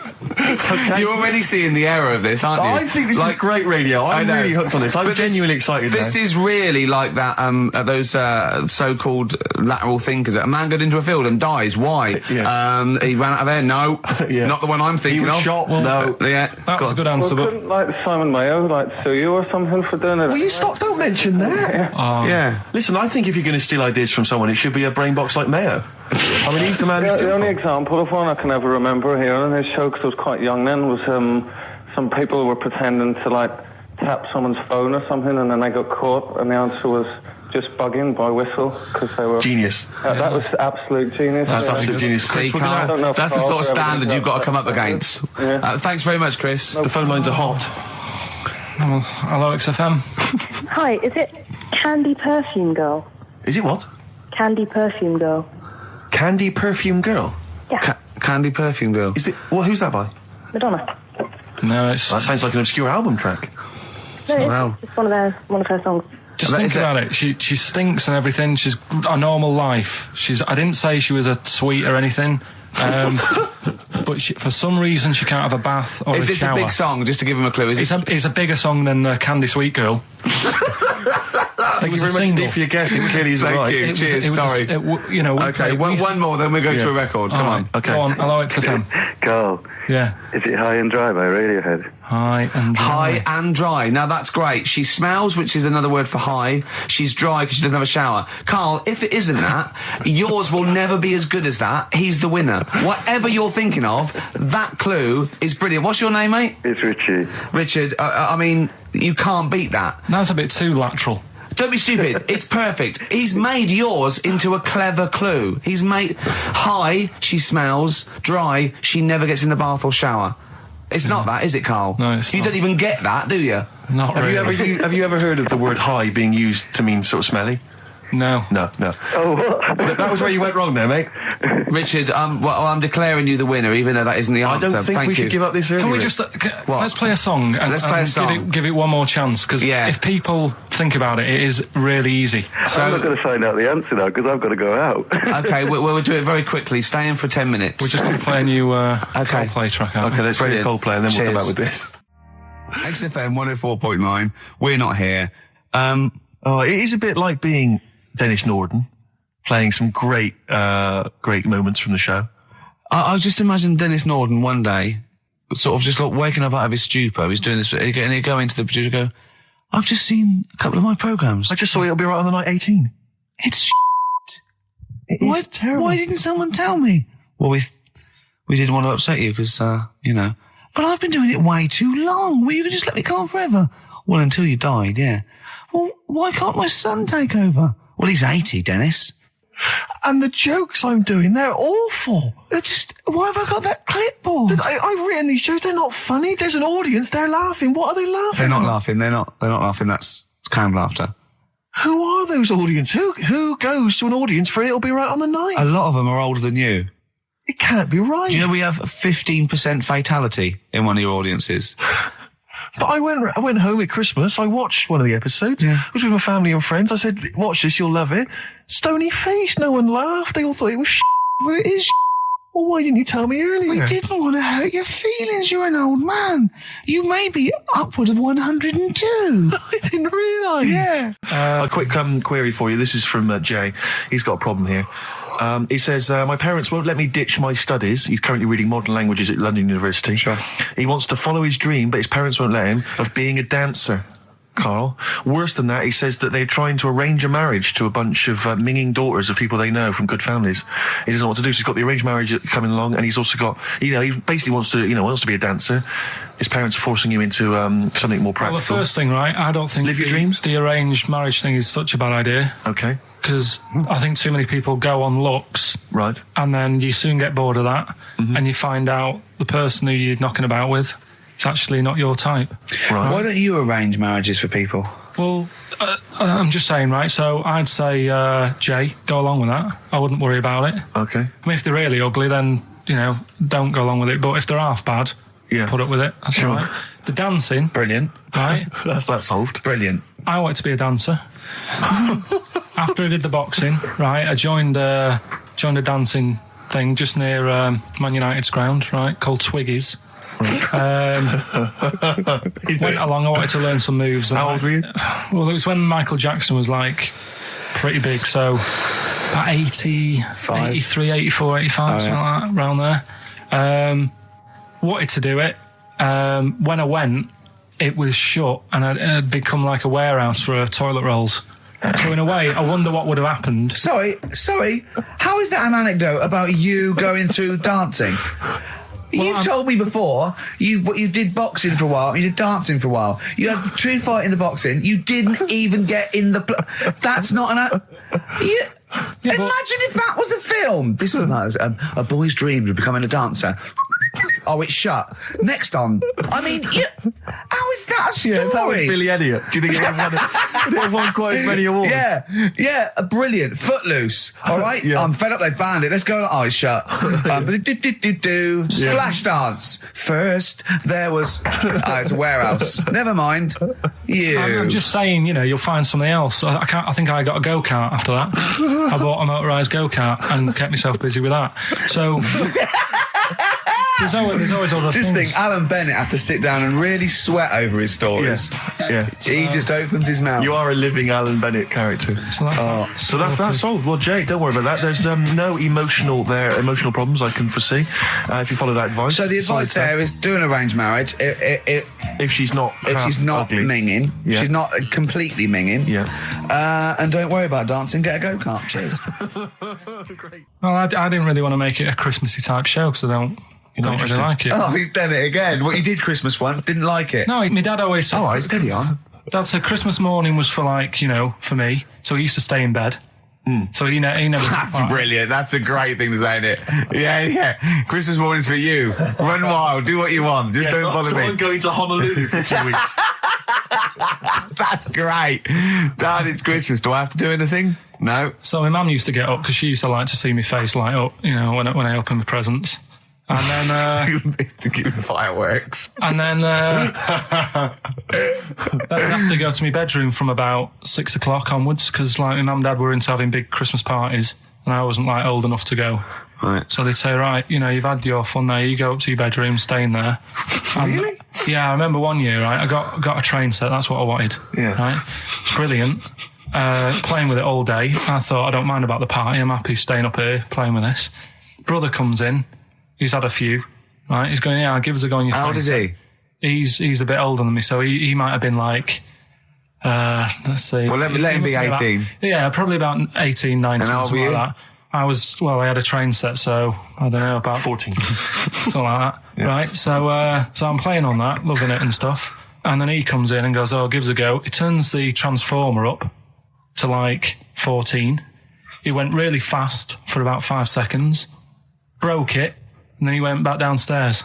Wow. So Christmas, I hadn't even got to Sounds Christmas like Day. the Conservative government with British Rail. Satire, that is. Rick, I just thought that there's satire. If there's any satirical shows listening or magazines... It doesn't work in any way because there's the analogy falls down apart from there being a train. Think it through, though. British Rail was trains. Yeah. And the government broke the trains in many ways. They didn't break them, not officially breaking them, but they kind of... It does work. It's perfect. Oh, I'm very pleased with that. And I can't... And no one's asked him to be on Have I Got News For You? It's weird, isn't it? Because it's strange, that. When you've got a satirical mind that's as quick as that. Yeah. All and right. he's broke your little train set. So what did you do? I just watched telly and had some sausages. I bet you were happy with that, though, weren't you? Oh, it's a bit annoying, though, isn't it, when your main present of the year has been broke. And did it ever get it fixed? No, that was it. Put away. I'm intrigued why your parents wouldn't let you come and join in the festive fun. Was it like really debauched down there? Was it like eggnog everywhere? Well, no, but I mean, that's fair enough. 6 is a little bit early, but I just think, if you're a kid, he had his fun, put him to bed at 8, maybe. And you think so on Christmas Day? I thought that was a day for family. Well, not if there's a party going on. And don't have the party on the Christmas Day. Well, that's another option. Yeah. Your parents are weird, aren't they? A strange breed. Well, I think that was the year, right? You're talking about buying presents and stuff. I think I did treat my mum. I didn't buy my dad anything. I think that was when I got a bit older, he used to get my dad something because he wasn't that bothered anyway. No. So, got my mum. There was a cheap shop, right? Of course. Thank God for that. Called Snips. Right? So I went in there and I thought, let's see what I can get her. And remember Victoria Plum? I don't think so. Well, it's like a fairy character. Right. I mean, Mum's into gnomes and stuff, right? So I thought, right. She must be pleased with you, then. Victoria Plum. I was thinking, is that one of the neighbours? Is it like a brandy liqueur? Do you remember Victoria Plum? Victoria Plum. Victoria Plum, yeah. It's like a little fictional sort of character, right? Okay. So I saw it. I thought, yeah, she'll love that, right? So I did my paper round, saved up for 2 weeks, right? Aww. Got that sorted, went to Snips, bought the Victoria Plum. Next day, I'm in town with her, right? So I think, I know what I'll do. I said, come in here a minute, right? So we go in and we're looking around and I tested her, right? I went, look at that there. That's all right, isn't it? And she goes, oh, it's bloody awful. Oh, Karl. Oh, Karl. Oh, God. So then Christmas Day comes, I said, don't bother opening it. She said, no, why? I said, Oh, "Don't." no! Why did you still give it to her? So, well, it was too late, I'd already bought it. Oh, Carl. So she opened it, and I was like, and she said, oh, that's nice. I said, why are you saying that? I said, the other day, said it was bloody awful. She said, oh, no, I thought you were pointing at something else. Oh, no. So that's why I don't get anyone anything anymore. Oh, God. Play record. Oh, God. Oh. So we get onto conversations. Talking about, he's asking me stuff about evolution. Tell me that. Why did the giraffe? What's that rubbish about the giraffe getting a long neck? I said, well, it didn't try and get a long neck. It was selected because, Anyway, I went into evolution for him, and he said, but why would evolution do that? I went, well, you think that evolution didn't do anything? There's not this consciousness. There's not this will that a giraffe has to stretch its neck to reach the leaves. One had a long enough neck to survive and pass it. He was going, yeah, but why did evolution? This isn't. But by the way, this isn't the most stupid thing. This is warming up. This is about 8:45. Sure. Right? He said, why didn't evolution make a giraffe good at carpentry so it could build a ladder? Right. Yeah. Okay. No. Right, All right. Okay. So he's thinking around it. He's trying to pick holes in evolution. Yeah. We get on to, I said, well, things are, I said, we can see the speed of evolution in lower life forms like bacteria, viruses, they evolved. That's why soon we won't have an antibiotic that can kill some certain bacterial strains. And he said, and this is about 11:30, then I said, I'm going to bed, right? He said, in the future, they reckon that you'll be able to wake up and eat a yogurt you can have a chat with. I don't know what that means. Let's put a song on, right? And we'll come back to it. So you're going to explain that? Yeah. You've got an explanation? The Verve and Sonnet on XFM 104.9. I'm Ricky Gervais, with me Steve Merchant and Karl Pilkington. So let's just get this right. What did Karl say? He's just specifically giving those words again. He said, they reckon, and I said, I'm going to bed. He went, no, really? I said, no, I'm going to bed, Karl. There's no point now, because, it's just like you're talking gobbledygook. You know what I mean? I might as well talk to a pot plant. Yeah. He said, in the future, they reckon, I don't know who they are. Sure. I don't know, people who post things on the internet that he reads. I think the Telegraph. Anyway, complete the sentence. They reckon that in the future you'll be able to wake up. I love it. There's a little scenario, an embellishment, like this little. Oh, hello, darling. It's your yogurt. Hello. You'll be able to wake up and eat a yogurt you can have a chat with. All right. Well, thanks for that, Rick. I'm looking at you. I'm going to throw that over to Karl now. Right. It's when I was away on holiday, right? I got. I don't normally buy the Telegraph because it's too big and that, innit? So, but they were giving it away for free on the plane, so I thought, ding dong, might as well have it. Mm-hmm. And I saw a couple of things in it. I thought that would be interesting. I saw this thing about the future, and it was talking about evolution and what have you, right, which I always find weird, because I always think that maybe we've sort of done it wrong anyway. Do you know what I mean? I sometimes think You can't evolve. By definition, evolution can't get things wrong. Things change, that it's not successful, it can't pass on its genetic material, but if you're around, it's working. If you're around, it's working.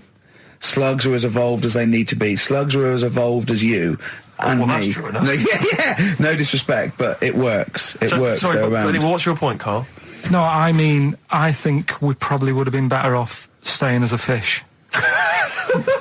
Just because there's more water than land, isn't there? Right.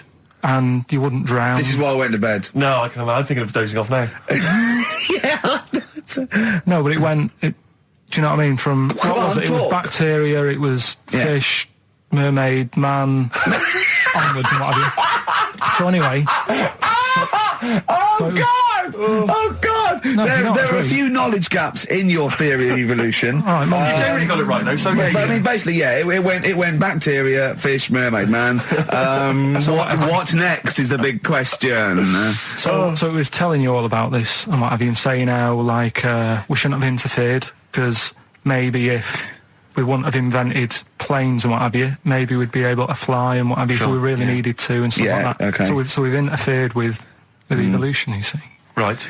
Well, then it was saying, well, what's the future got? Well, yes, in one way we have interfered with evolution. Yeah, the evolution of the human being in society is changing. It's no longer based on the strongest or the fittest, because medical science can keep us alive long enough. People can pass on their genetic material where without this civilization they wouldn't have been able to. So yeah, there are different parameters, there are different pressures, there are different things that say whether we're going to pass on our genetic material or not. Okay, so in that sense you're right. And that, Rick, as far as I'm aware, has led to a yoghurt that you can eat and have a conversation with. So this is what it was saying. It was just saying, you know, we're living in mad times and that. You know, there's a lot of weird stuff going on. One of which is... And the fellow was just saying, you know, with computers and stuff like that, the way it is, we'll be able to wake up... Go on. Have a chat with your yoghurt and have something to eat. What do you mean, have a chat with your yoghurt? Because of the amount of... I mean, you have them yoghurts already, those friendly yoghurts. Those bacteria-friendly ones, so this is just a really friendly one. Yeah, they don't...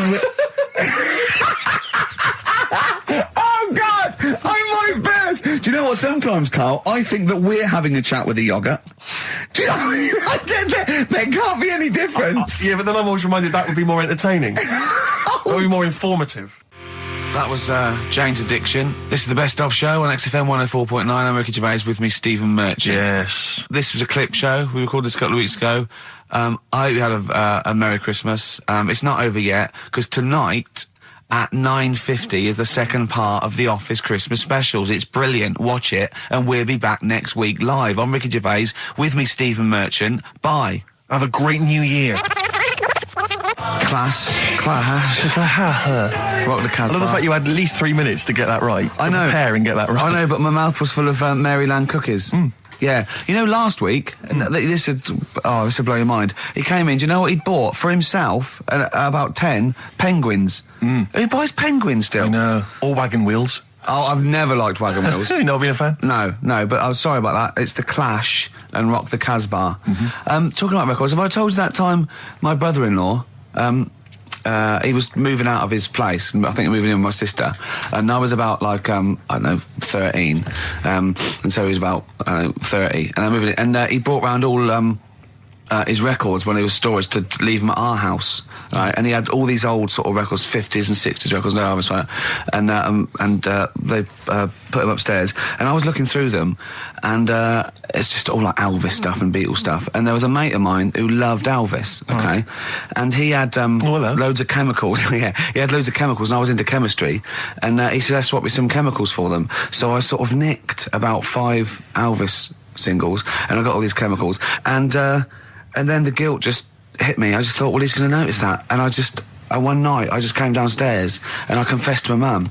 And she went, all right, well, I won't tell him, but you've got to be good. And it's sort of like I was just really, really good for a year. And then I remember when I was about 18, my brother was talking about it. And he said, did you ever play those records I left for you? Brilliant. He told my mum, he said, these are for Ricky. She just didn't tell me. She was sharp, wasn't she? She used opportunism there. Oh, that's genius. And that was it. That's why I was good. But you've never stolen anything since, have you? No, I don't. Except that spate of shoplifting after that to teach your mum a lesson. yeah. Well, I went round and arson. No, I did. I just couldn't believe it. It was terrible. Like when you're born, you're a little baby, wrinkly and stuff. When you get older, you sort of morph into a baby again. And you go through the same phases. So when you're young, you buy singles. You get old, you got nothing to do all day. You got all your pension money. What will I buy? Cliff Richard's on the telly. Here's my video, buy me song. You see, that started off as quite a sensible point, because I actually think they do it. But what was all that alien stuff about when you're born, you go wrinkly and you go wrinkly again? So sometimes you mix like normal things that human beings say with I don't know what. Well, look, when you're a baby, you've got a little bald head, no teeth. You get old. What happens? Are you a philosopher? You're an official philosopher. Because, I mean, it sounds like it. Oh, Karl, play a record. You're a gem. You're a diamond. But we're talking about MTV, right? And I was feeling a bit nervous, wasn't I? About like, you know, the way I look. Right. And what have you. And then I watched a bit of Celebrity Big Brother and all the fuss that Mark Owen's getting. And he's not that good looking, is he? He's very. I want to be Mark Owen's mate. If anyone who knows Mark Owen or Mark Owen's listening, I want to be his mate. Yeah, I think he's brilliant. I think he's a nice lad. But what I'm saying is, right, all the girls go mad over him. Yeah. And he's not that good looking, is he? Well, no, he's got. He is in a certain way, isn't he? That sort of non-threatening. Yeah, but he's not stunning, is he? Do you know what I mean? No, but no. Well, what's your definition of a stunning? Yeah. Well, who do you like? Someone who you look at and you go, God, they're good Which looking. bloke do you fancy? What bloke do you think's attractive then? So if I was into men, Yeah. in fact, you can still say a bloke's a good looker without fancying him. And that. Who do you think is know what I mean? attractive? Probably. I mean, it depends what you're looking for. No, just look. You think it's different looks as well. Of course, doesn't yeah. it? No, who do you say was attractive? Who do you say was like stunning in your definition? A good-looking lad. Yeah. Good-looking lad. Oh, look at him over there. He's.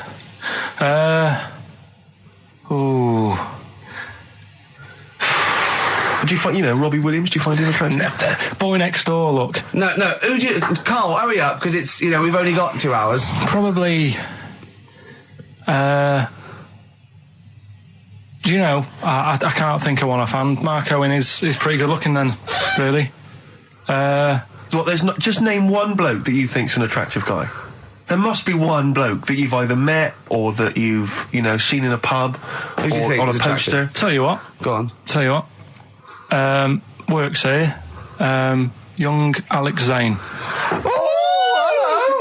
Alex! Well, we know Alex, maybe we can fix you up. Oh, I love you, Alex. You've got so I just like the way, the things that interest me, I remember. Things like snakes not having ears and stuff. Yes. I didn't have to read about that. No, you just learned that, yes. You saw it on the telly, didn't you? You saw it on that Ian Wright programme. Yeah. Yeah. And this is what Karl said to me. He said, it's actually, I called Karl up in the week, and Reese was with him. Reese used to be on XFM, and he took the phone, and he went, Karl's worried, I've seen that programme. He said, snakes don't have ears, right? He said, so you can creep up on them and pick them up. And he said, Karl's worried. He said, how would you ever put them down again? Because then they know you're there. I woke up the other night quite late. Worried about that. And I said to my girlfriend, I said, how do you put a snake down? And she said, what are you talking about? I said, that Ian Wright thing, this guy managed to pick up a snake. And do you know that thing where they clamp its head on a jar to get the poison out? I do now. Right? They did that, but they didn't show you how they got rid of it. And I thought, it could really get nasty, because it's obviously annoyed that you've had its head pressed in the jar. Yeah. Right? They hate that. Now... Especially as it's in front of their mates. When you lift it off, Yeah. right, you've got hold of it. Yeah. If you go to chuck it down, it's going to turn on you. It's going to go wild, isn't it? So, I just wondered. Well, what you do is you never put it down, Karl. Yeah, that's why that bloke has got about 11 or 12 just carrying him. Exactly. Yeah, you never put it down. You sling it. Who cares? You just throw it, don't you, really far. That's not that. I don't think you should throw. But Karl, listen, don't worry. We're not asking you to get involved with snakes. Rick, I sometimes get off at the tube at Tottenham Court Road if I want to look at the record shops before I come into XFM, and I always cut through Chinatown. Oh yeah. And every time I come through Chinatown, the same thought always strikes me. I always feel like I want to just gather all the little locals, all the little Chinese fellas, just gather them round and just go, guys, in what way is this a town?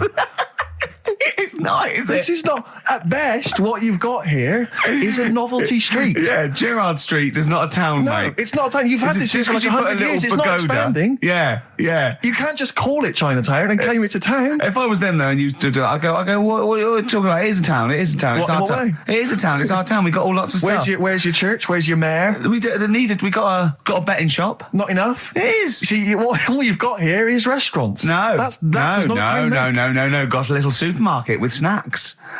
What does it sell? Snacks. Specifically, I would imagine crackers. Yeah. Do you want to buy a dragon? Do you want to buy an ornamental dragon? If I wanted to buy one, this is where I would. Do you want to buy a gold dragon? Is it made of gold? No, it's made of plastic, but it's sprayed gold. Do you want to buy that? It's not a town. It is a It's town. not a town. Yeah.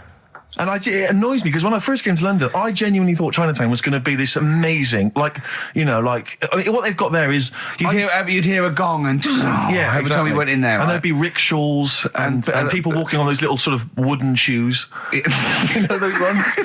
They're brilliant. They are just clumping around in them, but nothing. It's nothing. It's just. Yeah, exactly. It just reminds me of, have you ever been to any of those sort of museums? You tend to have them up north where they've got like, you sort of sit in a little cart and it sort of rides you through kind of, I don't know, it might be Newcastle, the Victorian era. Yeah.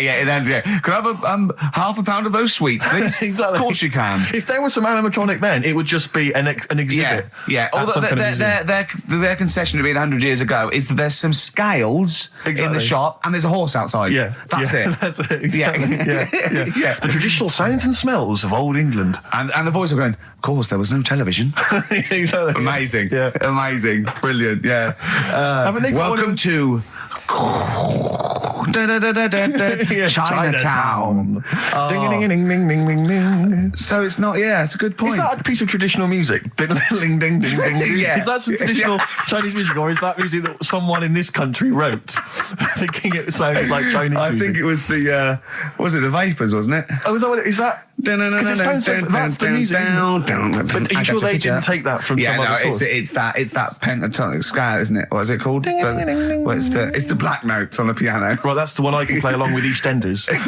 Yeah. Do you know what I don't get with it? Go on. Chinatown. Yeah, Chinatown, because I always walk through it on the way to work. A couple of things annoy me. First of all, I think it's bad business, just because if you've got a Chinese restaurant, put it somewhere where there isn't any others. It's a good point. Yeah, but it's also a community. They're not just a theme park for other people. I remember going out one night with Suzanne and some friends, and you got there and there's so much choice. It's that dilemma of, forget it. Well, not really. Specifically, do you fancy Chinese? Well, no, but why don't you go to the one with the dead ducks hanging in the window? That's my favourite. That's the other thing as well. It's like, normally you put your good stuff in the window. If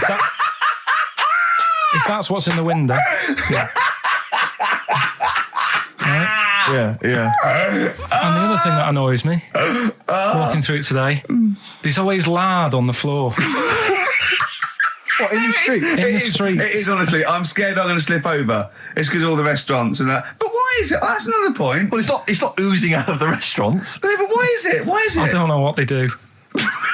Careful. Listen, no, but why is That's why they used to wear those little wooden shoes. Okay, we've got... No, but the thing is as well, they try and wash it with water, which doesn't work with lard, and it's like oil. Famously, yeah. You know what I mean? Even I know that. Yeah, you've got to scrub it. So, you think sorted that out. Yeah. You think they'd know, wouldn't you?